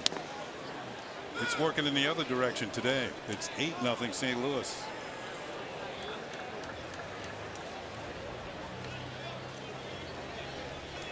See him with his hand, got a hanging slider is what he's saying. Which allowed him to get the bat head out in front and drive it. Young man from Las Vegas, Nevada, Tommy Pham.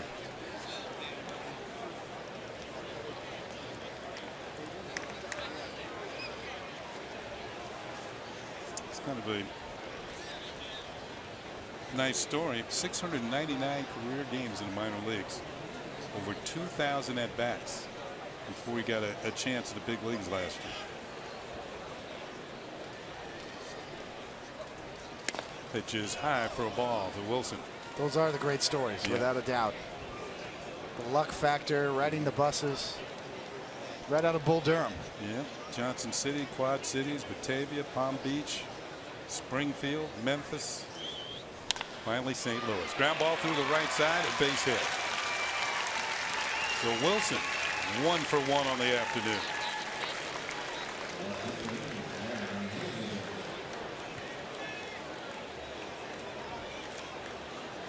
And here's Hazelbaker. And his lone at bat, he hit a 2-run homer. That was in the 5th inning. Or make it a 3-run homer.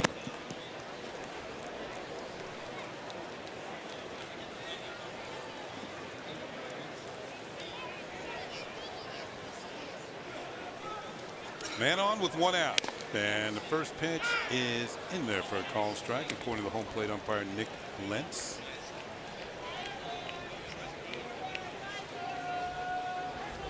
Well, the Cardinals look ready for their Sunday afternoon game in Pittsburgh. The pitch is in the dirt. Good stop by Rodriguez. Nelson Liriano of the Pittsburgh Pirates might have other ideas. Good matchup, Liriano against Wainwright. Francisco Liriano, of course, the former Minnesota Twin.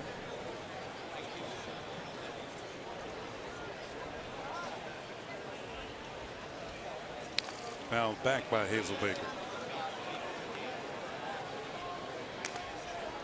You know, it'd be interesting to take a look at those picks as you get to halfway there at the All-Star break. See how you stand. And that includes the picks for the awards, too.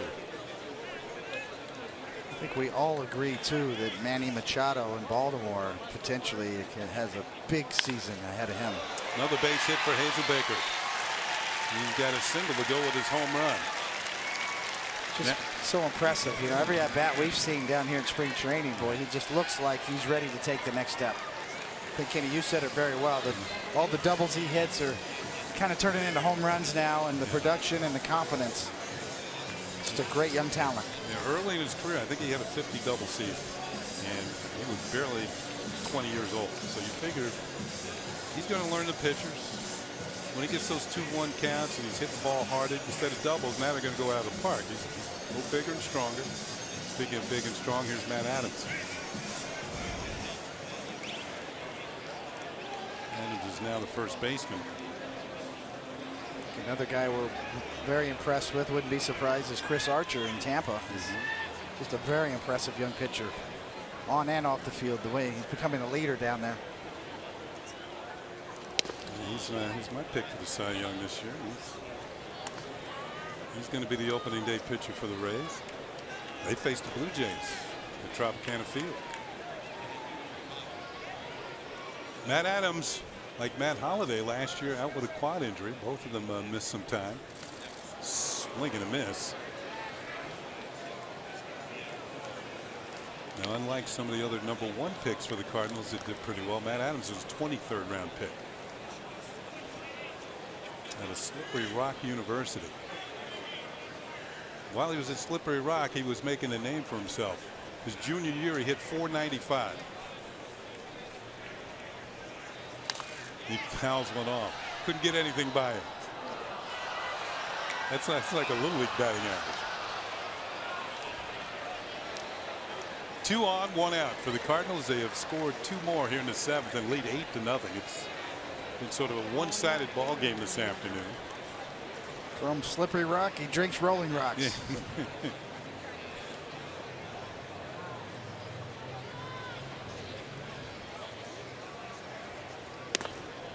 That's a little high for a ball. When he connects, it goes.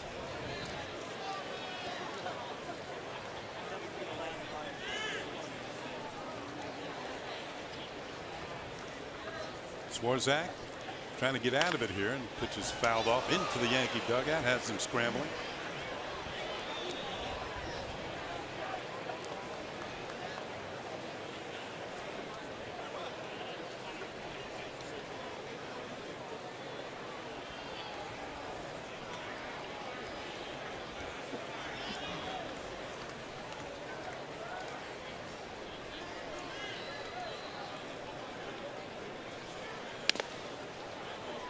Fastball pops the glove, but it's out of the strike zone.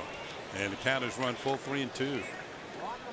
There's another guy, you know, that the reason I picked the Arizona Diamondbacks as the wild card. I'm really anxious to see Zach Greinke out there in Arizona. The big contract, who really parlayed his success over recent years, and a great year last year. 3-2 pitch lined into left field. Coming on is Puello, and he makes the catch for the out. Stayed with it. Sinking line drive, and that's out number 2. You know, it's interesting you mentioned the Diamondbacks, because I think they're going to have a good year. And I almost picked Paul Goldschmidt as my National League MVP. Almost. But I thought that the year was going to be a little bit better for Anthony Rizzo and the Cubs. Yeah, he's a fantastic player, Goldschmidt, and playing on the West Coast or out in Arizona. Sometimes a little bit under the radar, but as good as anybody. As good a right-handed hitter with power as anybody. All-around game, really. Here's Jed Jerko up. The former Padre takes a pitch inside. Throw to second. And the runner scrambles back safely.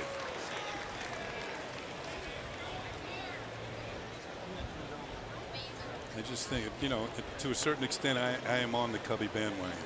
But I don't see them winning the World Series like you.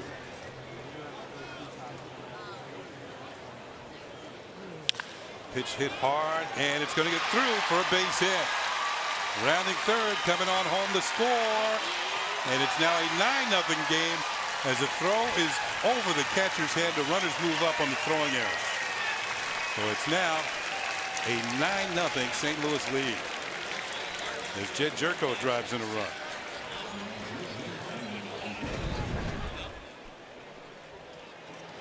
Well, kind of a slider that stays up. One hop line drive in the hole just past the diving shortstop, and a young outfielder trying to show off his arm airmails it. E7 lets the runners move up. Joe Girardi's going after the man. Looks like we're going to have a pitching change here. Somebody's warmed up in the bullpen. We'll be back as the Cardinals have scored 2 more here in the 7th. Make that 3.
We are back. The Cardinals have scored 3 runs here. There's 2 outs and 2 on here in the top of the 7th. They lead 9-0. New pitcher for the Yankees is Brandon Pinder, who's made 8 appearances. This would be his 8th appearance. He's put it himself pretty well with 6 strikeouts and 6 in the 3rd inning. He gets Carlos Guerrero here. He's had 1 at bat and was struck out. And he swings at the first pitch and fouls it off. While we have a chance here, you know, I've been here for all the spring training. Great crew we have down here in Florida. I want to thank everybody who's helped us out. Camera people have done a wonderful job. We've done 12 telecasts this spring. In particular, our stats guy, Jeff Herbert's done a great job. I want to thank Jeff. And of course, this all wouldn't be possible without the queen, and that is Erica Thornsberry, who makes sure we have the proper people in the proper places. This ball is popped up, and Headley makes the play, and that'll do it. So thanks to all of our Florida crew, and we'll warn you, we'll be back.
Been all Cardinals today. They lead at 9-0. They've gone to a new pitcher, and it's going to be Matt Bowman, who the Cardinals picked up as a Rule 5 pick out of the Mets organization. Young man from Chevy Chase, Maryland, down near D.C. So he'll get a shot here. We'll face the Yankees. Ben Gamble's going to lead it off. He took over for Aaron Hicks, and the first pitch is in there for a call strike. While Hicks was in there, he was 1 for 2. He had a single and struck out.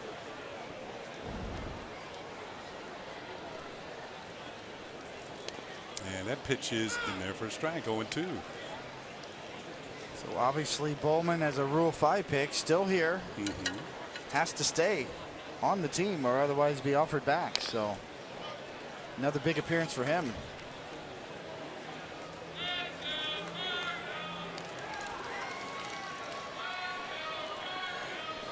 Once in a while you see a young pitcher or a young player come around, and they remind you of somebody you've already seen. And this delivery is right out of the Tim Lincecum playbook. Definitely. You can tell who he grew up watching and emulating. 2-2 now on Gamble. See that quite a bit. You know, see a lot of Pedro Martinez clones out there, especially kids from the Dominican Republic and his mechanics. Bowman clearly Hit well to center field, but Pham has a beat on it, and he puts it away for out number 1 here in the 7th inning. Fans, today after the game, stick around for the Michael Kay Show. Get the gang's take on the hottest sports headlines as we approach baseball's opening day. Get your daily dose of sports talk today after the game, every weekday at 3, right here on Yes. Michael and the gang will catch you up on everything that's going on. Of course, Michael will be with us opening day. That'll be Monday at Yankee Stadium. Here's Carlos Beltran, 0 for 2, and that pitch is in there for a strike from Bowman. You know Michael's chomping at the bit to get going. There's strike 2 to Beltran. Quickly, no balls and 2 strikes. No doubt about it. Opening day, so special across the board for the players, for the fans, and the broadcasters. 1 ball and 2 strikes.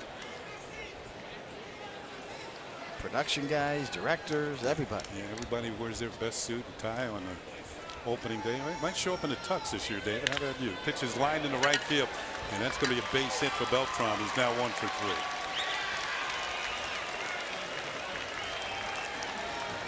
That is the Yankees' first hit since the 2nd inning.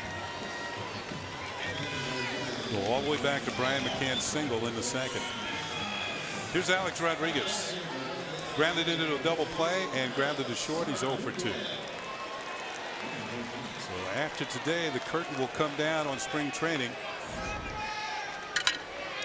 Here at Steinbrenner Field, Mark Payton is now running for Beltran. Payton takes over.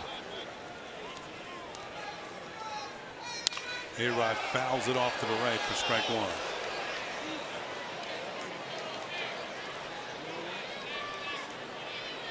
You know, one thing about the St. Louis Cardinals, they have a solid following. You see a lot of red in the stands this afternoon. Cardinal fans. Ground ball towards the middle. Good stop of the shortstop. The throw to second is not in time. The runner's on the move, but they get A-Rod at first. That play will go 6-4-3, but the putout will only be at first base. Payton was on the move, and he's at second. Very nifty nonetheless. Once the shortstop dives, let him make the throw. He's right there. A lot quicker that way than trying to get up and throw yourself. That is Jed Jerko, who's an experienced player. The Cardinals picked him up from the Padres, and they hope he adds a versatility. He had been a second baseman. He can play short. He can play third. Here's Teixeira, who's 0 for 2. Now he's up there with a runner in scoring position. In fact, there was rumors that Jerko was almost a Yankee last year. You see the concession. He's just going to scoot on over to third because of the shift with 2 outs.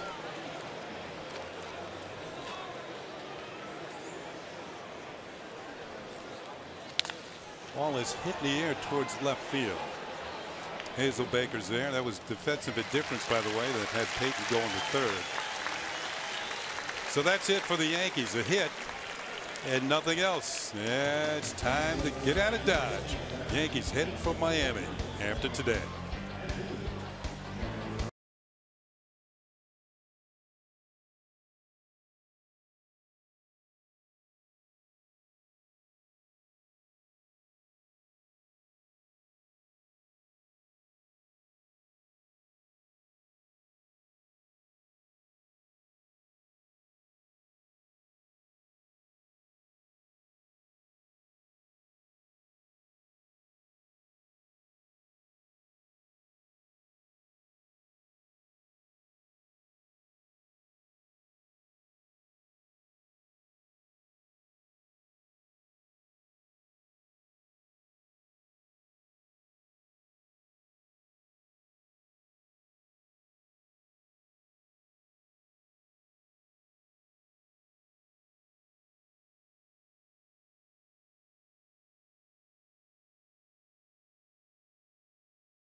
Yankees, he will face the pitcher, Matt Bowman, who's going to hit.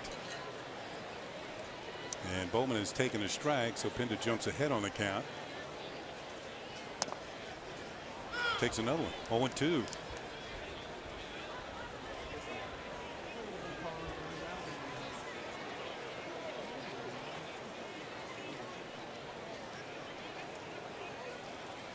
Pinder deals, pitches fouled off. You were mentioning last half inning, Kenny, about all the Cardinal fans here. Like a lot of red shirts, especially over their dugout.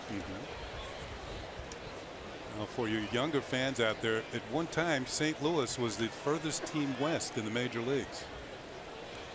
And as this pitch is fouled off, and their spring training used to be in St. Petersburg years ago, when likes of Bob Gibson, Lou Brock were on the team, and Mike Shannon, and those great Cardinals teams of the late 60s and early 70s. Al Lang Stadium down in downtown St. Pete. Al Lang Field, yeah.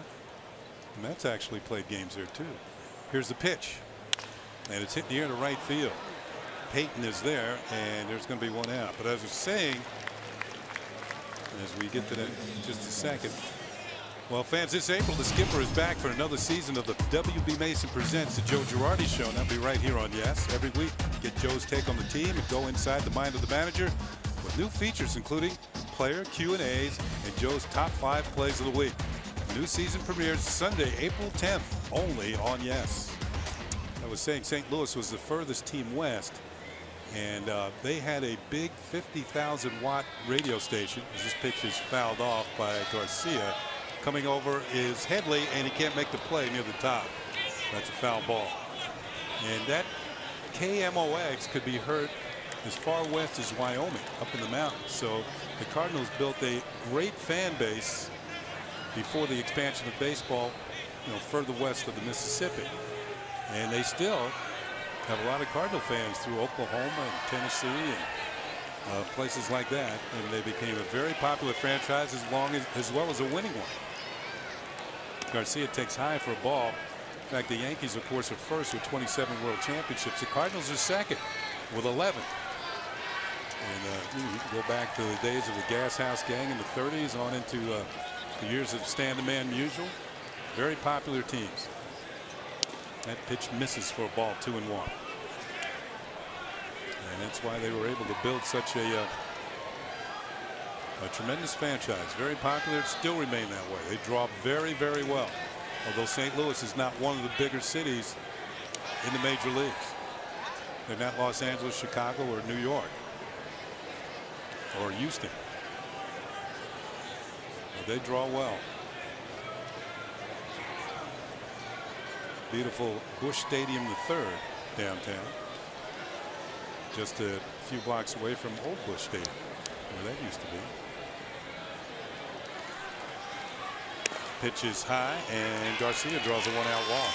You're kind of the only game in town now with the Rams going out to L.A. They lost a professional football franchise. So, and of course, you got the hockey team, the Blues are still there, St. Louis Blues. Eddie Rodriguez out to talk to Pinder as Brian Pena will come to the plate. Pena's 1 for 2 with a single and a run scored. Cardinals have a man on here with 1 out in the 8th inning. They lead 9-0.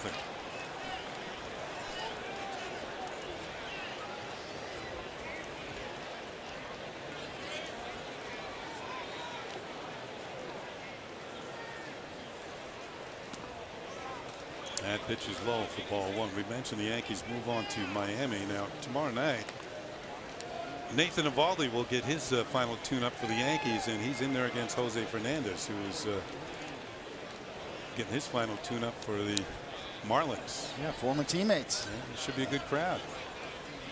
Pitch is hit on ground. Gittins has it. Goes to second for 1. Pinder covering at first. Nicely turned. A 3-6-1 double play. Cardinals are gone without a run here in the 8th.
Hey, Yankee fans, individual game tickets for the 2016 season at Yankee Stadium are now on sale at Yankees.com and through Ticketmaster.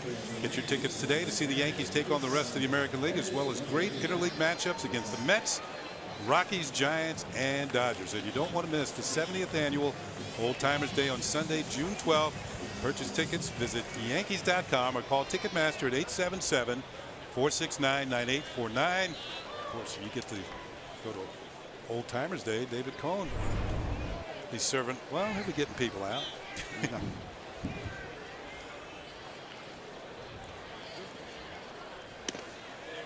All right. Right now, we have a chance to talk to Michael Pineda. Meredith Morakovich is standing by with a big right-hander. Meredith. Thanks, Kenny. Michael, final tune-up before the regular season. How'd you feel out there today? Well, I feel pretty good today, and I'm threw the ball, tried to throw the ball good, and I feel good. Maybe not the results you would have liked to have had today. Do you worry about those results at all? No, I'm not worried about that because I'm feel strong and the ball is coming good in my hand, and that's what I'm looking for. Overall, you've pitched pretty well all spring long. What are you most encouraged about heading into the season?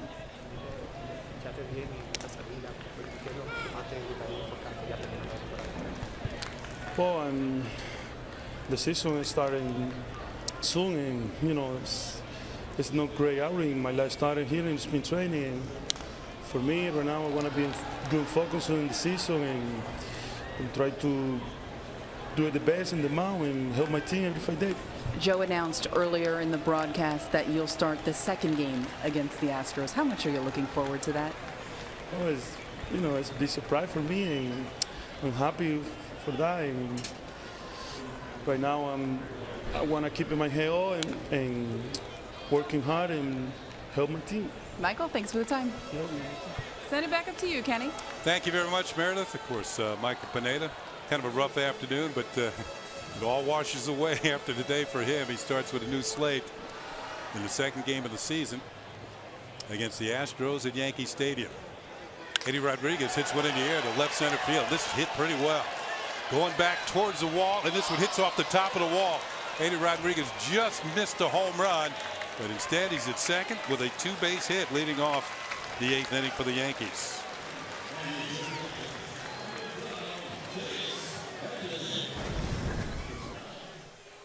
Looking for it and got it. Fastball out over the plate, full extension in the gap. The only question, does it clear the wall or hit off the wall? Obviously the answer is a double. So the new pitcher for the Cardinals is greeted rudely, and that is Tyler Lyons, left-hander. Chase Headley will take a pitch for a call strike. Headley today is bounced into a double play and flying out to left field. It's that psychology of the first pitch fastball, for a pitcher and a hitter. It's the one stat I always wanted when I went into a game posing lineup scouting reports. Who are the first pitch fastball hitters? Who will spot you a strike? Which guys chase? Which guys have a good eye like you? You would have given me trouble. You know what it was, Coney? I was up there to hit. I'm not up there to take. But I didn't chase pitches out of the strike zone. So that's how I got ahead on the count. And in that way, you get better pitches to hit. Because eventually they got to throw one over. That is the whole point. In today's game, the new school on base percentage, sabermetrics versus old school hackers. Pitches found. Really does come down to just getting good pitches to hit. And sometimes that first pitch is the best one you're going to see. Pitcher trying to get ahead, grooving. We just saw it with Rodriguez on the double. The thing about it, I was always looking for a fastball, no matter what pitch. I could adjust. I was a good breaking ball hitter, adjust to the other pitches. But the best pitch for any major league pitcher should be his fastball, and it's just a matter of location. If you miss with it, you got to be ready to hit it. Fouled off, swung on and missed. The ball gets away, and Headley's going to move down to first base. So that might be a strikeout and a pass ball. And on the play, Rodriguez moves over to third.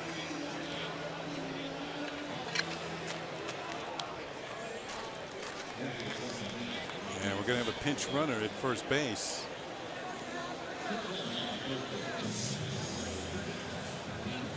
Billy Fleming is now running for Headley.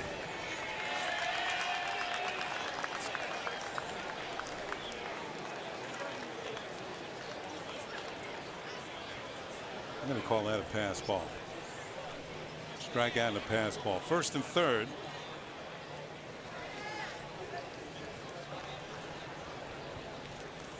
And the pitch is popped in the air by Donovan Solano. And it was short left field, and the runner's going to have to hold. Not deep enough to score the run. Hazelbaker showing a strong arm.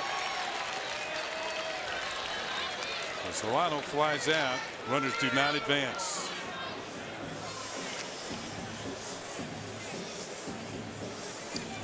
And I'll give Jonathan Diaz a chance, but first of all, we're going to have a meeting out at the mound. Did Pena take that ball? Trying to stop the throw. We're going to give him a minute here. Mike Matheny out there along with the trainer to talk to the catcher. Yeah, looked like a short hop throw. They got up high and maybe underneath the mask.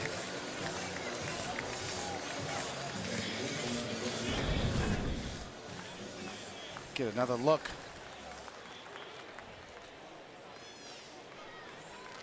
Maybe a ricochet kind of rode up the catcher's gear, chest protector, maybe up underneath.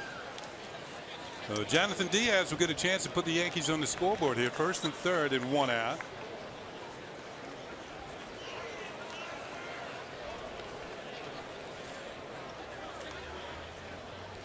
Lyons delivers, and the first pitch is downstairs, ball one. Diaz, formerly Blue Jay property, now in the Yankee organization. Ball two. 2 balls and no strikes.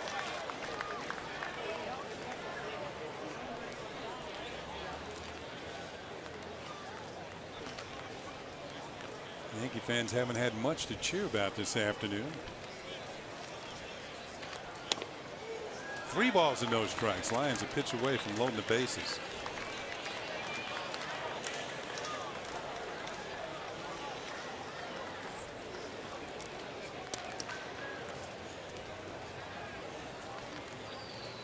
The 3-0 pitch, and that's a call strike. 3-1. A little generous there with the strike zone.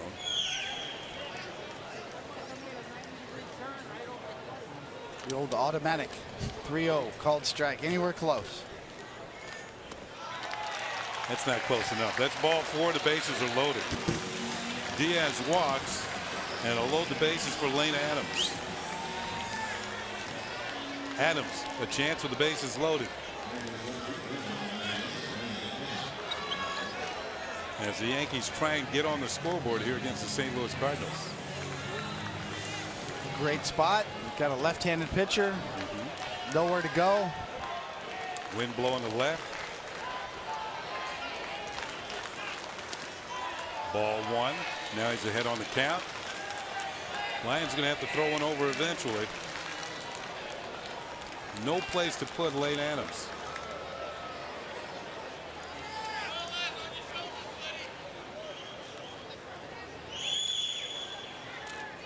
This ball is lined hard to left field. Hazelbaker on the move, and he makes the catch. This will score Eddie Rodriguez from third base, and it's now a 9-1 ball game. So the Yankee fans do get something to cheer about as they break through on the scoreboard. Adams hit that like a rocket.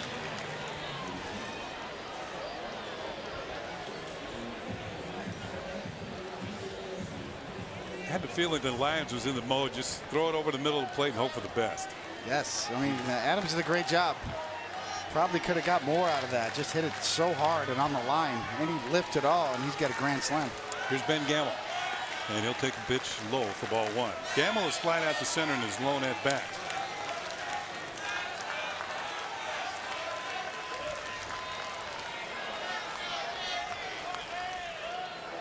Two on, 2 outs. He goes around on a breaking ball, and it's a ball and a strike. Gamel had a big year in AAA last year and forced his way onto the roster. Kind of came down to a choice between him and Jake Cave. Jake Cave was taken off the roster and not put on the roster and became a Rule 5 draft for Cincinnati. Gamble lays off that curveball, and it's 2-1. You know, Cincinnati's a team that's in the rebuilding mode, so they are definitely into Rule 5 players. Not only do you have to know your own organization, you have to know every other organization. Another hook. That one drops in for a strike, 2-2. Gamble clearly next in line. If there are any injuries or a first call up for an outfield position, he'd be the guy.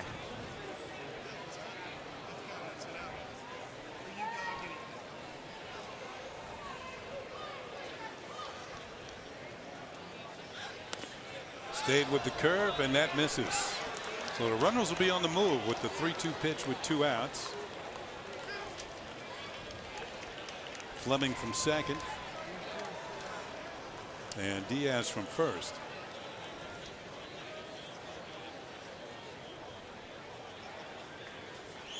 The runners go, the pitch is on the way, and it's called strike 3. Gamble caught looking at a curve, but the Yankees come through with a run. At the end of 8, it's 9-1 Cardinals.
Go to the top of the 9th, and now it's time for the Land Rover drives of the game.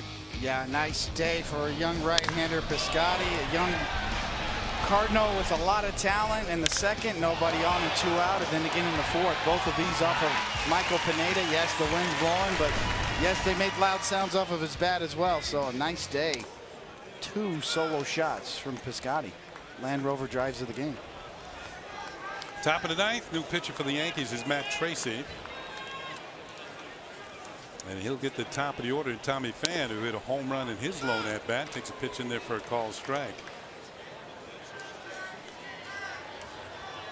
Here's Tracy last year in the minor leagues, worked both as a starter and a reliever. 1-1 to Pham, who homered to left center field back in the 7th. That was his second home run of the spring.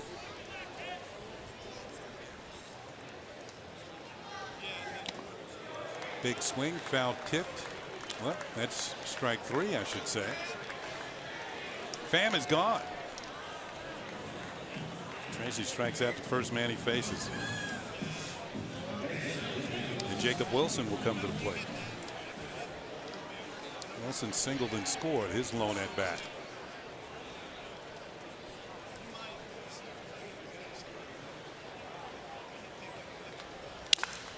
Ground ball. On the backhand is Diaz that fires the first, and it's in time. Showing a strong arm. 2 down. Stayed with that one. What a great recovery. Yeah, I didn't think he'd have any chance once he bobbles it there and picks it up with the glove. But all in one motion. Good arm strength. Those are the plays that turn a lot of shortstops into second baseman because they can't make the throw.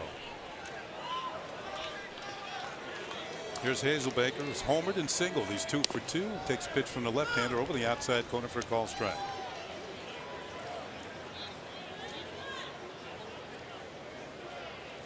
Two outs, nobody on the 9th inning. Cardinals headed for Pittsburgh. The Yankees are headed for Miami.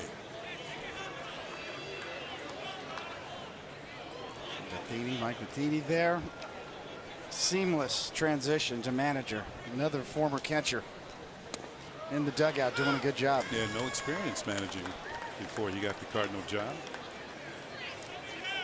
5 straight years the Cardinals have been in the playoffs. They've won the division the last 3.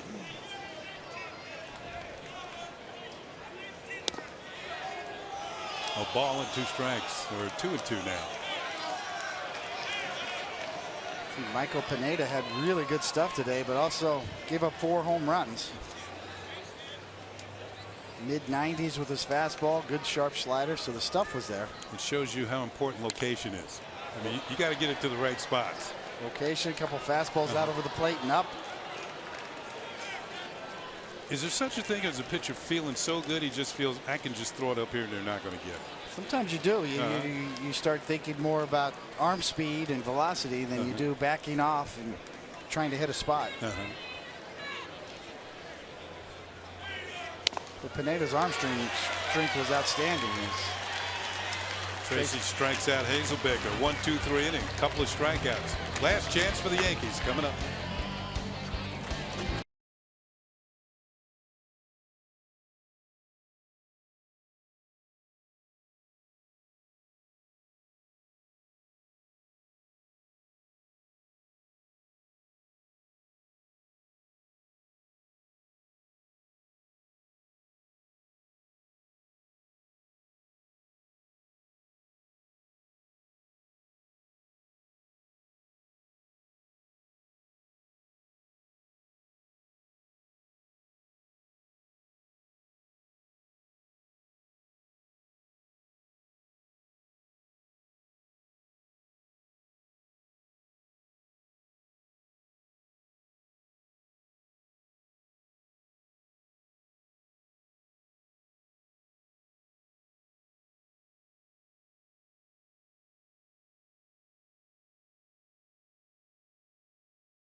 Down by 8. Cardinals go to a new pitcher. Kevin Sechrist out of the bullpen. That's what he's done so far this spring. And he put up some big time numbers for the St. Louis Cardinals last year out of the bullpen. This left-hander made 81 appearances. He appeared in half the games. And that led to major leagues. Went 7-1 with a 2.17 ERA. 90 strikeouts in 74 2/3 innings. And the first pitch is hit in the air by Payton, hit fairly well to center field. But Pham is there and he makes the catch. And there's one out. we got a pinch hitter coming to the plate. It's going to be Carlos Corcoran, who will hit for Alex Rodriguez.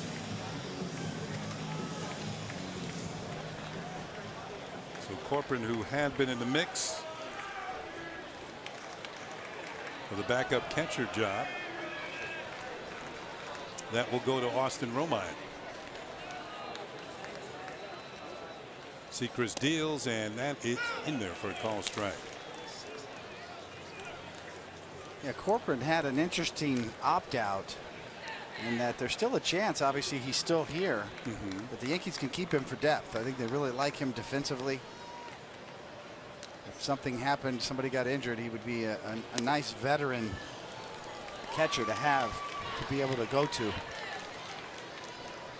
He's now down in the count, no balls and 2 strikes. So I believe he could be offered to any other major league team now, according to his opt-out. And if he's not picked up or for a big league job, then the Yankees can retain him in AAA. Caught looking. 2 up and 2 down here in the 9th. Yankees down to their last out.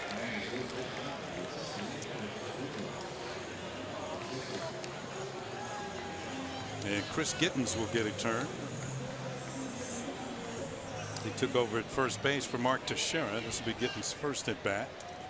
Tex was 0 for 3.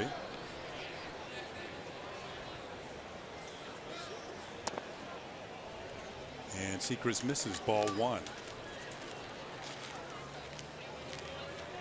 Cardinals had a bullpen ERA as a team last year, 2.82. Which was about 3rd in baseball. That pitch is in there for a call strike. So Mike Matheny had to go to the bullpen and relieve one of his good starters. Came in with an equally good reliever.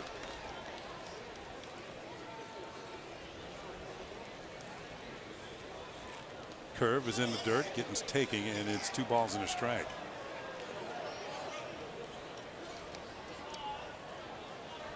Yeah, this is one of those games from a Yankee standpoint will be forgotten very soon.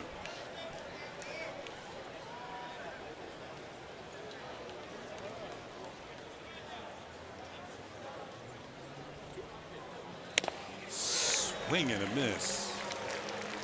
And it's 2-2. Nothing fancy there, just a fastball. So here, hit it. With an 8-run lead, what do you got to lose?